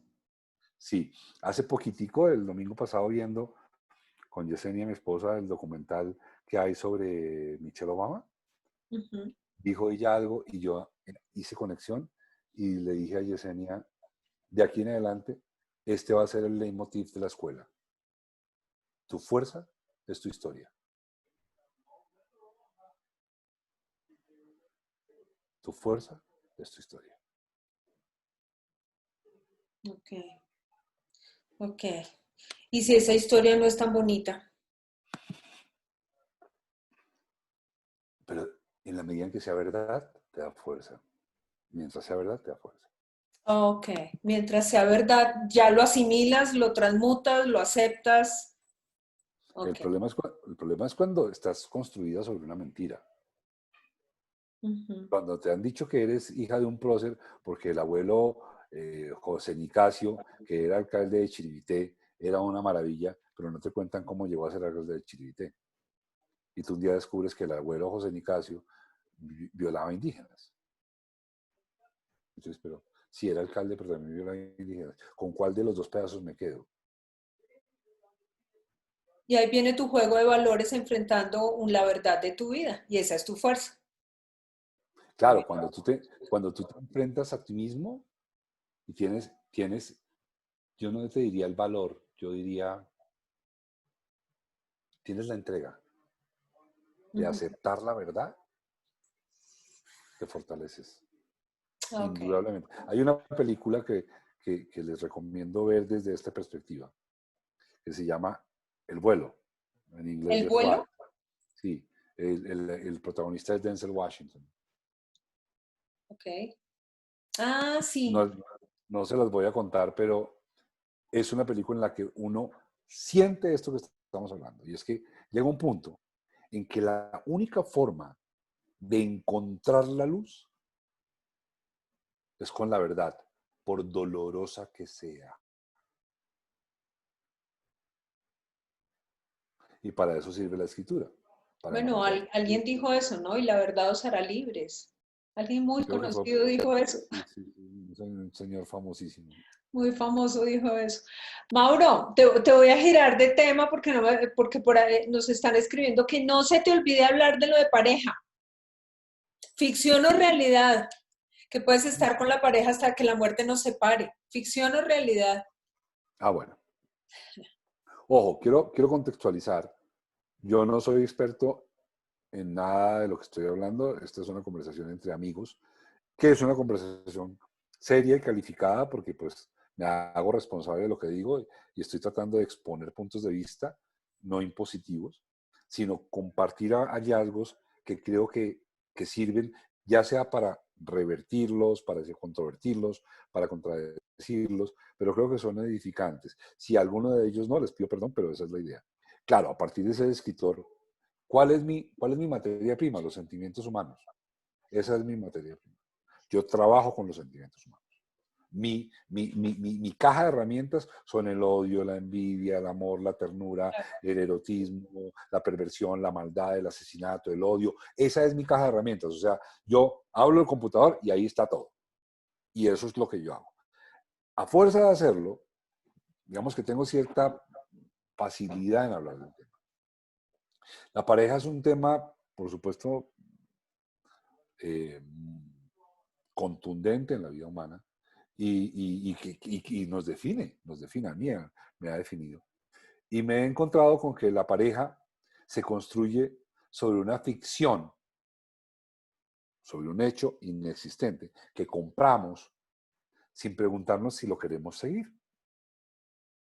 Entonces aparece que la idea es que algún día vas a mirar, voy a hablar desde mi punto de vista, les pido a las mujeres que me permitan hacerlo, un día vas a mirar a la mujer que es.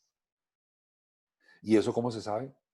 El destello, la mirada, ese personaje que es la mujer de tu vida, porque es que no hay ojos más bellos en la tierra. Eso es ficción. La belleza es irreal, la belleza es una trampa de la naturaleza, sino que lo digan los insectos, que caen ante la flor solamente porque la flor es bella y la polinizan. Esa chispa del primer amor, del amor cuando vemos a una mujer, yo les pregunto en serio, si ustedes han estado casados más de 5 años, ¿de verdad eso dura toda la vida? Eso se puede transformar, pero el hecho inicial desaparece. Pero a nosotros nos venden que ese hecho inicial es eterno. Y entonces nos lo vende Romeo y Julieta, nos lo vende Disney, y es que se miraron, los ojos se hicieron así, sonaron unas campanitas, y ella es, y ahí me lanzo. Y la pareja se monta sobre eso. Y todo es perfecto. Ella es perfecta, él es perfecto. Y yo escribo historias de amor todo el tiempo. Y cuando tú empiezas a progresar la historia de amor en la ficción, te das cuenta que hay un punto en que los puntos que originaron la historia de amor se vuelven inviables en la realidad. Porque aparece la realidad, la cotidianidad. Aparece un elemento interesantísimo que yo descubrí en la escritura que me llama muchísimo la atención que los manuales de psicología no tengan tratados sobre ese elemento, que se llama la saturación. Me explico. Yo me voy un día a un concierto, esto es ficción, no estoy inventando, pero me voy un día a un concierto de ópera y hay una cantante en el escenario que es cosa tan bella de mujer y como canta. Esta mujer cantando Carmen, por favor, no hay quien cante como ella. Y resulta que soy tan de buenas que se termina la función y a mí me invitan al camerino a tomar una copa de champaña con la compañía de ópera y yo llego allí y ahí está la niña y digo, es divina, es divina, es divina, es la mujer de mis sueños. Y además como canta. Y tengo la suerte, no sé si buena o mala, de que la nena me para bolas. Entonces quedamos en que nos vamos a ir a ver algún día a comer y entonces voy zancadas, chan, chan, chan. Y resulta que la nena y yo nos enamoramos y cuando nos enamoramos entonces yo la llevo a la casa de mi familia y ellos, no, mira, mira, que llegó con fulanita, no, si la cantante de la compañía italiana. ¿No? Ah, óyeme, ¿por qué no nos regalas una canción tuya que estás aquí? Y la nena se pega una cantada. No, y esto la familia llora. No, es que no puede ser. Esta mujer como canta. Zancada. Nos casamos. Nos vamos a vivir juntos. Y esta mujer canta todos los días, todo el día. ¿Ustedes saben qué me pasa a mí a los 5 años de que la nena cante? La quiero matar porque canta. Y no es que empezó a cantar mal. No es que ahora canta desafinado, seguramente canta mucho mejor que hace 5 años. ¿Saben qué pasa? Un elemento con el que no contamos nunca, se llama saturación. La saturación es lo que estamos viviendo en el coronavirus. Yo les pregunto a aquellos que están encerrados hace 60 días con el ser que más aman, su señora, su señor, su hijo, su abuela, el cuñado, el perrito, después de 60 días no quiero verlo más. Ese elemento de la saturación, que me llama la atención que nadie lo escribe, contradice completamente todas las historias de amor que le han vendido a la humanidad. No, no, ser tan bonita todo el día. ¿Qué estás haciendo? Poniéndome bonita. ¿Por qué? Porque te enamoraste de mí por bonita, bobo, hace 20 años. No, pero si ya no quiero más que te pares en ese espejo. Ya me mamé de verte en el espejo. Compramos la ficción equivocada. Por eso, volviendo al tema de nuestra conversación, ¿cuál es la ficción que quieres vivir? Invéntatela. Pero que sea una ficción que te guste. Porque la ficción, ya dije, no es mentira. La ficción es la idea que te imaginas de cómo quieres vivir. Esa es la ficción. Ojo con comprar ficciones que no te ajusten. Porque compramos ficciones ajenas.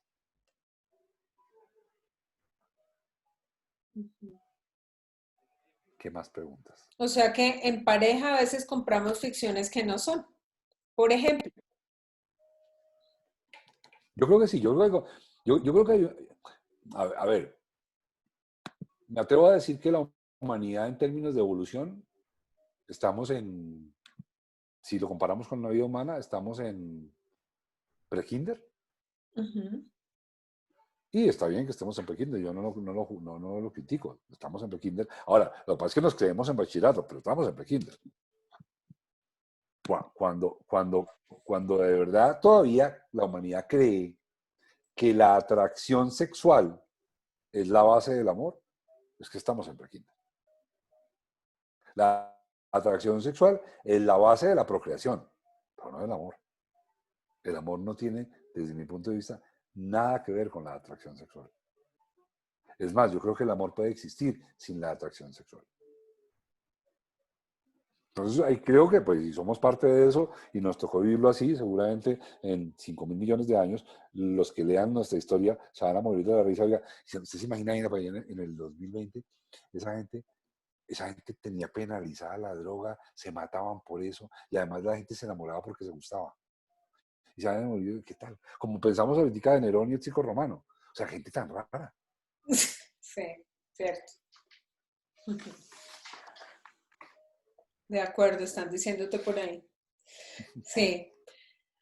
Bueno, Mauro, y no sé si alguien quiere hacer una pregunta, alguna otra pregunta. Vale, Juan Carlos estaba diciendo qué hacer para no empelicularnos con las películas que son duras, que son fuertes.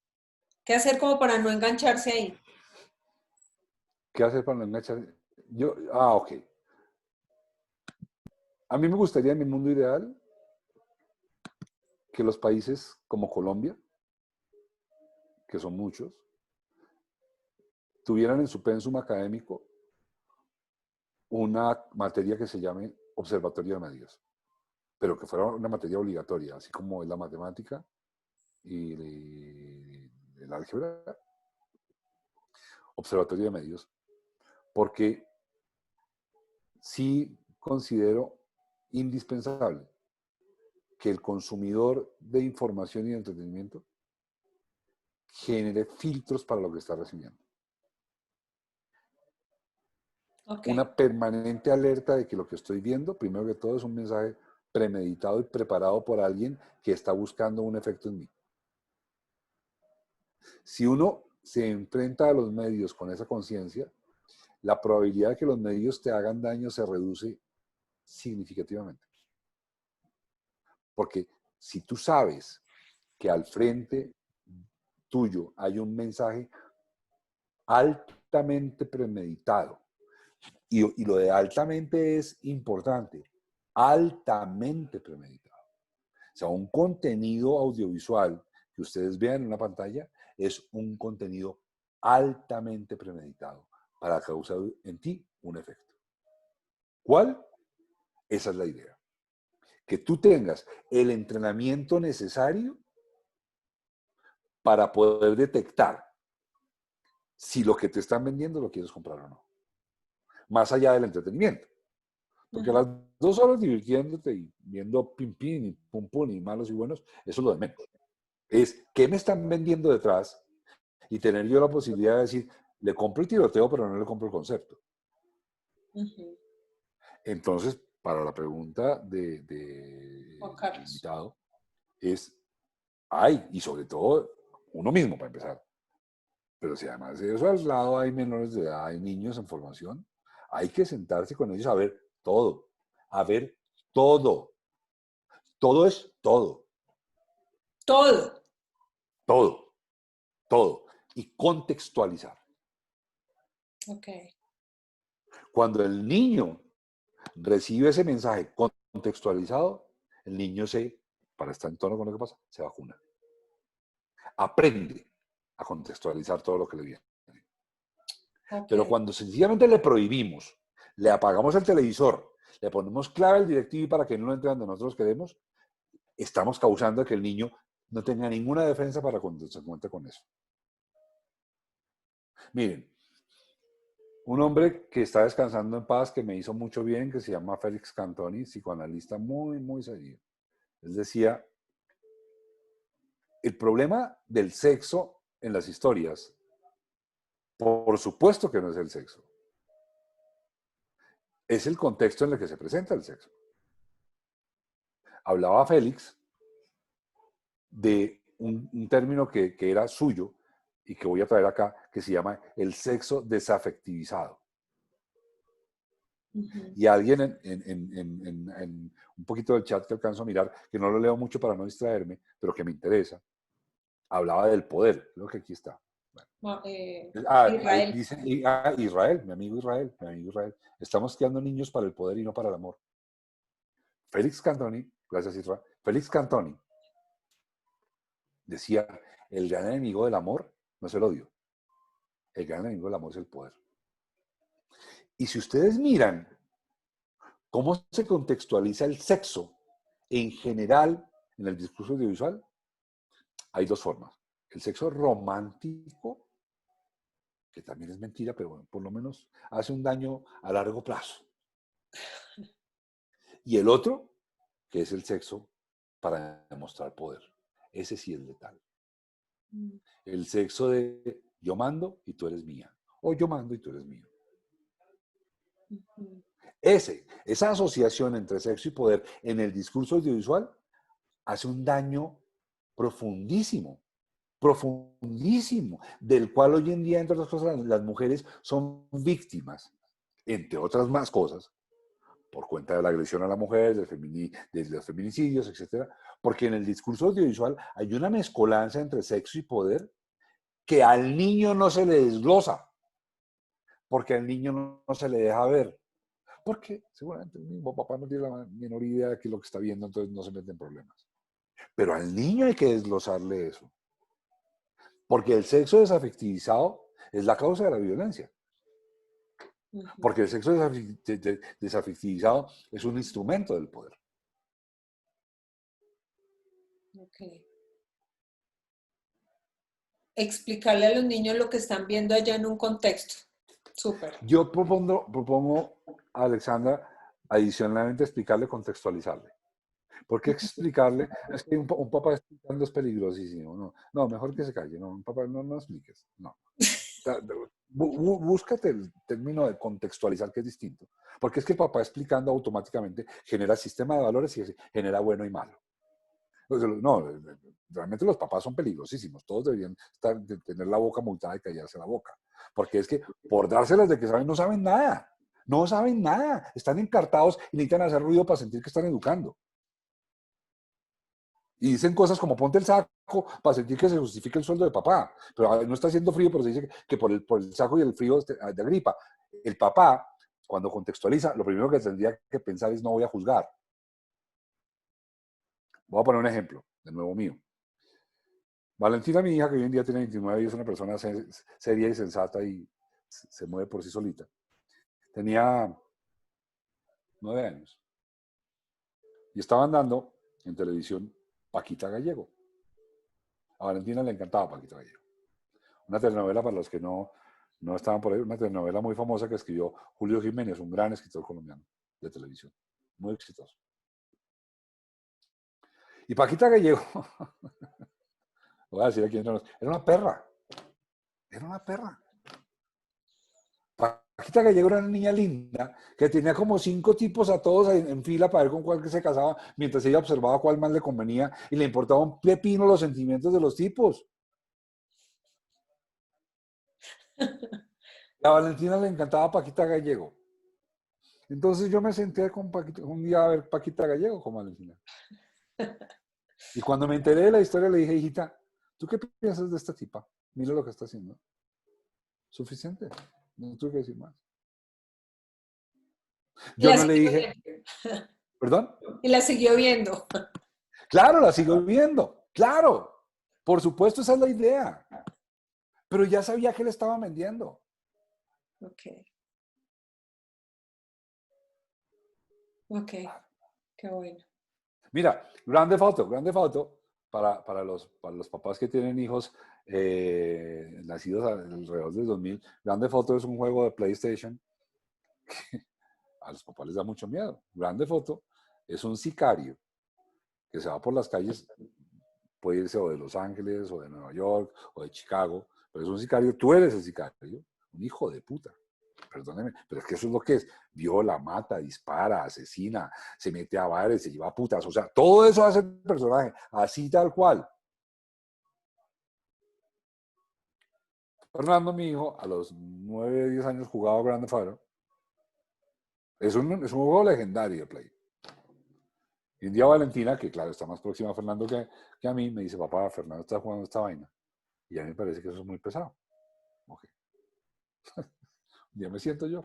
Como allá no estaba prohibido nada, pues entonces él sigue jugando, él no se esconde.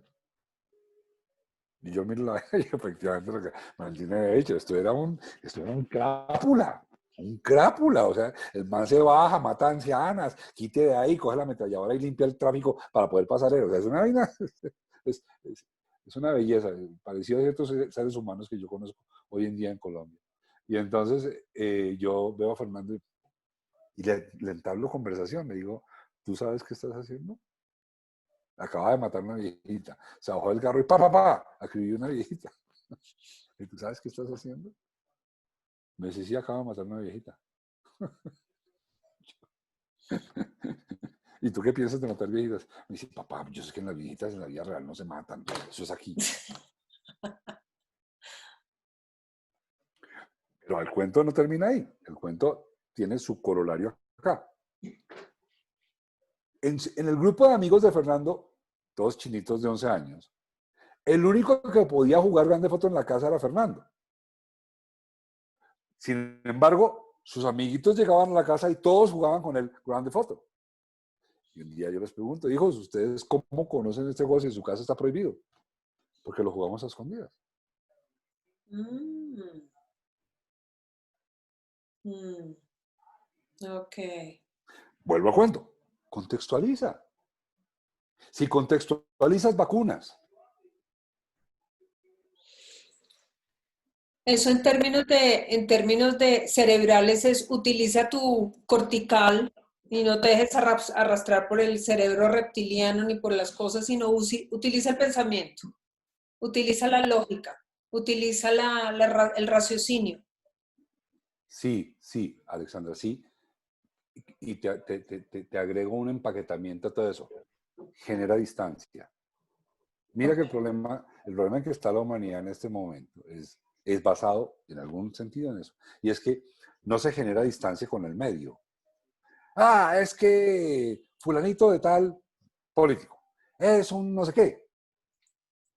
¿Por qué lo dice? Es que lo dice Facebook.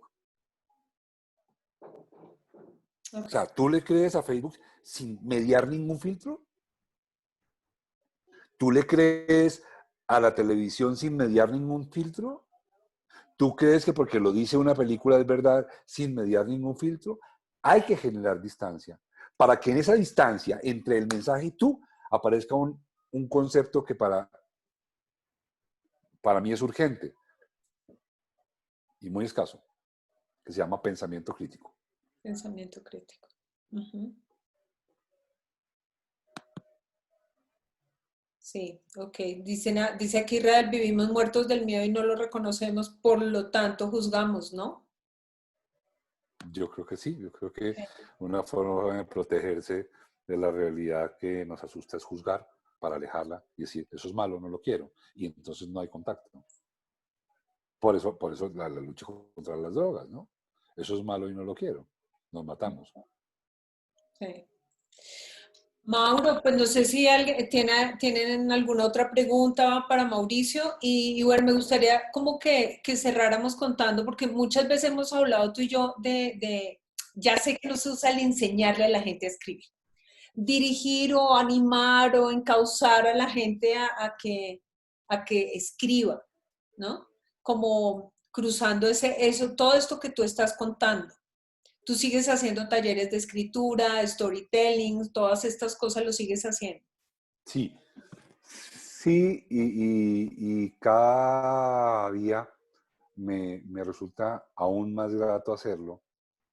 Les voy a confesar por qué. Yo creo que en esta conversación que me resulta casi como muy íntima, me siento como en una sala con amigos. Quiero confesarles por qué. Yo, yo vivo muy, muy incómodo en la realidad que vivo en términos de sociedad, en términos de mi vida es maravillosa. Tengo una familia maravillosa, tengo una esposa insuperable, tengo una familia, mis hermanos son ejemplares. O sea, mi mundo, el mío, es casi, casi, casi ideal. Pero la realidad social que vivo me mortifica profundamente, profundamente. O sea, yo no me siento para nada cómodo en donde vivo.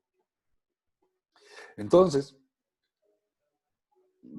por fortuna, mi cabeza funciona en otras ondas y nunca me iría a un movimiento armado de ninguna índole, ni de izquierda, ni de derecha, ni de arriba, ni de abajo. Tampoco haría nada eh, agresivo ni violento contra nadie. No me gusta la violencia de una manera radical. Desprecio a los violentos de cualquier índole.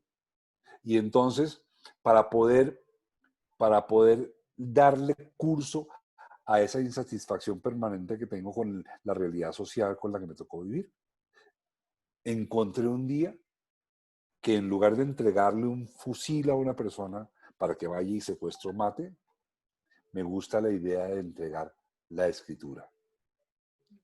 La escritura es el elemento que definitivamente puede llevarte a tener el pensamiento crítico suficiente para que asumas posturas éticas y políticas que sean claras y que construyan una civilidad.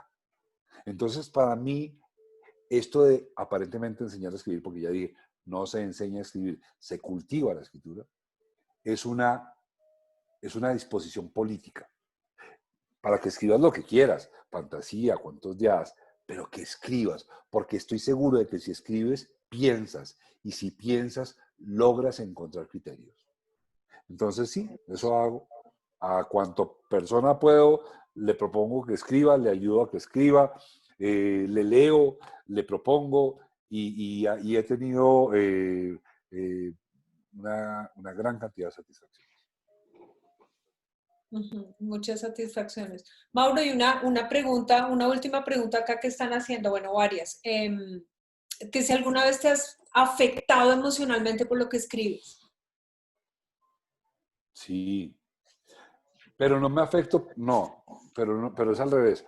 No me afecto emocionalmente por lo que escribo, sino que afectado emocionalmente escribo.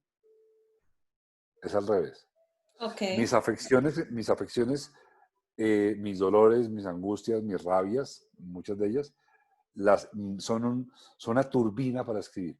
Y cuando las escribo, por ejemplo, hay escenas, no muchas, no son toneladas, pero eventualmente he llorado escribiendo algunas escenas.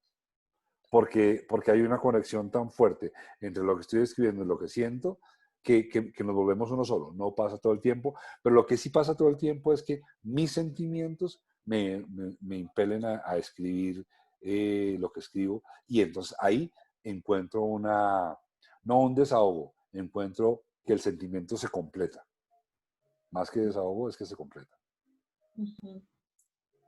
Ok, bueno, creo que ahí contestó. Dice, aquí hay una película que habla de la escritura como esa fuerza que escribe, se llama Freedom Writers. Ay, pues yo la quiero ver, no la conozco. Freedom Riders, ok, lo veo acá. Writers, sí. Muchas gracias, lo dijo Camila, nos lo Wow, dice, que mi gracias. sobrina. Ah, la conozco, ¿no? Sí, sí, la Estaba conozco. chiquitica, sí, sí. Chiquitic, chiquitic. Mauro, y bueno, que cuando hacemos un taller, están preguntando que cuando hacemos un taller, que cuando hacemos un taller para descubrir esa habilidad. Y En, yo se- en serio, es cuestión de que lo decidas, gracias a que hoy en día ya no necesitamos el espacio físico, porque si me lo preguntaras con el espacio físico, te diría, mira, pero hoy en día es ponernos de acuerdo, decidir la fecha, y lo arrancamos y lo hacemos por acá. Pero quiero agregar, es que está funcionando muy bien. Una vez que empezó esto, una de las personas más favorecidas, desafortunados, las personas que la están pasando mal, en este caso, y no me gusta, pero a mí el coronavirus me ha favorecido también en eso, por ejemplo. Y es que se demostró que no necesitamos la presencia física para poder generar este tipo de comunicación. Entonces, cuando quieras. cuando queramos y le cruzamos ahí cositas de programación con esa cosa todo eso tan profundo que haces. Bueno, Mauro, no sé si tengan alguna otra pregunta. Había un señor Barbarroja, creo, Barbarroja, que quería hacer una pregunta, pero con micrófono. ¿Estás todavía por ahí? Barbarroja, creo que tienes dice que tenías, Sí, sí, sí, sí, hola. De hecho, le escribí, pero creo, no sé si parece que no llegó. Gracias por dar el espacio. Es muy sencillo y de hecho lo escribí en el chat, pero no sé, creo que no salió. Yo trabajo desde hace 12 años en el tema de protección a líderes sociales, tratando de salvarle la vida a estas personas, primero desde una ONG y luego en otras, digamos, en otros espacios. Y también a la par hago productos audiovisuales para tratar de generar conciencia en la gente sobre lo que hacen estas personas. Y como lo escribí en el chat, tengo una deuda histórica. Hace unos 5 años ayudé a salir a España a una líder muy reconocida en Buenaventura con toda su familia. Y su pareja, después de un año de estar en España, resultó asesinándola. El peor y digamos, el enemigo menos pensado resultó matando a esta líder. Y digo que es una deuda histórica porque esta líder alguna vez durante los muchos meses que la acompañé, siempre dijo que quería contar esa historia, contar cómo era salir, cómo era enfrentarse a todo lo que se enfrentó en Buenaventura, contar que era construir una familia en torno a eso. Y tengo horas de conversaciones en mi cabeza con esa mujer, pero a la hora de sentarme y poder traducir, escuchaba yo como esta caja de herramientas, de sentimientos, como que hay un pequeño orificio y todos tratan de salir al tiempo, pero todavía no encuentro la forma de poderlos dosificar y sacarlos de una manera un poco más concreta sobre un texto. Entonces yo sé que no hay cómo enseñarle a alguien a escribir como lo mencionabas, pero dame un tip, dame algo que me ayude a poder dosificar toda esa cantidad de cosas que ella me contó y bueno, muchos también me han contado, pero ¿cómo lo puedo sacar? ¿Cómo lo puedo ir plasmando de una manera un poco más organizada? Porque cuando se trata de poder ficcionar sobre lo que conozco y no, creo que ya hay rutas un poco más claras. Pero cuando se trata de tener la memoria viva de alguien más que estuvo a tu lado y te contó, es a otro tenor. Entonces quisiera, no sé, un consejo de alguien que tiene muchísima experiencia en el tema. Ok. ¿Quieres que te diga Barbarroja o prefieres decirme tu No, nombre? mi nombre es Carlos Guevara. Ok, Carlos. Carlos, qué pregunta tan fértil para mí, porque pues estás conectando con mucha gente, estoy seguro. Tu pregunta está interpretando el sentir o la intuición de mucha gente. Obviamente lo que te voy a decir solamente te va a causar inquietudes. Lo que pasa es que te podrían causar, espero yo, inquietudes direccionadas. Porque pues hay inquietudes que son anárquicas y esas te vuelven loco, y hay otras inquietudes que son direccionadas, entonces te llevan a hacer un trabajo. Lo primero que te pido que recibas es, no lo vas a poder contar todo de una vez. Ni tú ni nadie. Ni tú, ni William Shakespeare, ni Víctor Hugo, ni nadie. O sea, no lo vas a poder contar todo de una vez. Eso que tú sientes, lo sienten todos los escritores novatos, Carlos. Todos, todos. Cuando yo llego a una sala de escritores y les pido que escriban así a libertad plena, esa vaina sale como si le quitaras el corcho a un estanque que lleva comprimido años y sale todo, sale violencia, sale pasión, sale angustia, sale rabia, sale poética, sale retórica, sale de todo el tiempo. No eres el único, le pasa a casi todo el mundo. Entonces, tranquilo, estás, como digo yo, si mi enfermedad está en el catálogo de los médicos, yo estoy tranquilo. No me va a decir que usted no conocía esto porque ahí sí yo me asusto. Pero usted me dice, no, no, sí, eso es, ay, qué bien, hermano, entonces sabemos qué hacer. Lo tuyo está en el catálogo de los médicos.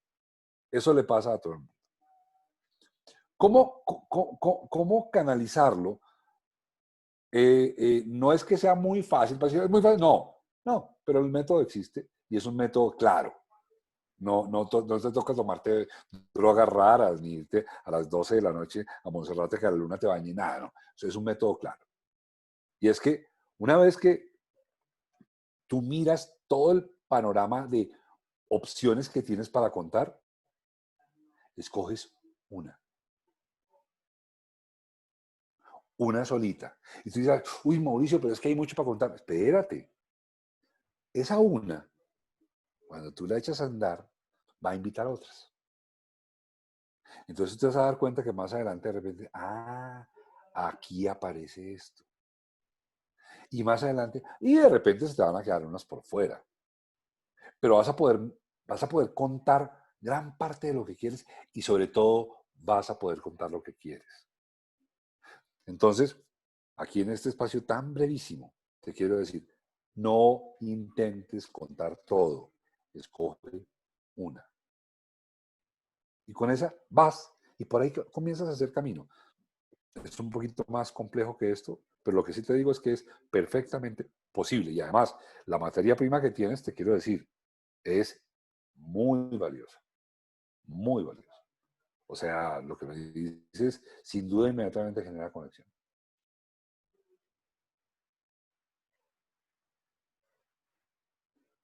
Te perdí, Alexandra. Estás muteada. Sí, estoy muteada. Vale. Mauro, pues no sé si hay alguna otra pregunta. Que muchas gracias, todos felices. Que gracias por tu tiempo, que una charla maravillosa. Bueno, pues Mauro, gracias. No sé si quieras algo para cerrar. Que un gran tema. Muchas, muchas, muchas gracias. Sí, yo agradezco profundamente, profundamente y quisiera que ese agradecimiento se convirtiera en algo concreto para ustedes este tiempo. A ti, Alexandra, por creer tanto en mí, por darme tanta fe en mí, me has dado fe en mí desde que te conozco. A ustedes por haber asistido, por escuchar y créanme que lo que espero de todo esto es haber sembrado en ustedes la inquietud. No espero nada más. Pero si sembré la inquietud, todos ganamos. Yo también gané. Eso es todo. Gracias, Alexandra. Mauro, gracias. Creo que nos dejaste con ganas de escribir y esa era la idea, con ganas de que esta realidad se vuelva una ficción y cada uno viva su mundo paralelo como se le antoje, como lo quiera vivir. Y eso lo facilitemos a través de eso. Te quiero mucho. Muchas gracias, Mauro. Gracias. Y bueno, ya veremos cuándo hacemos ese cruce de Cuenta con eso, ese taller cuando quieras. De verdad es un compromiso mío contigo y con las personas que están en la sala. Claro que sí. Mauro, un abrazo a tus hijos, a Yesenia, y gracias por este tiempo. Gracias a ti.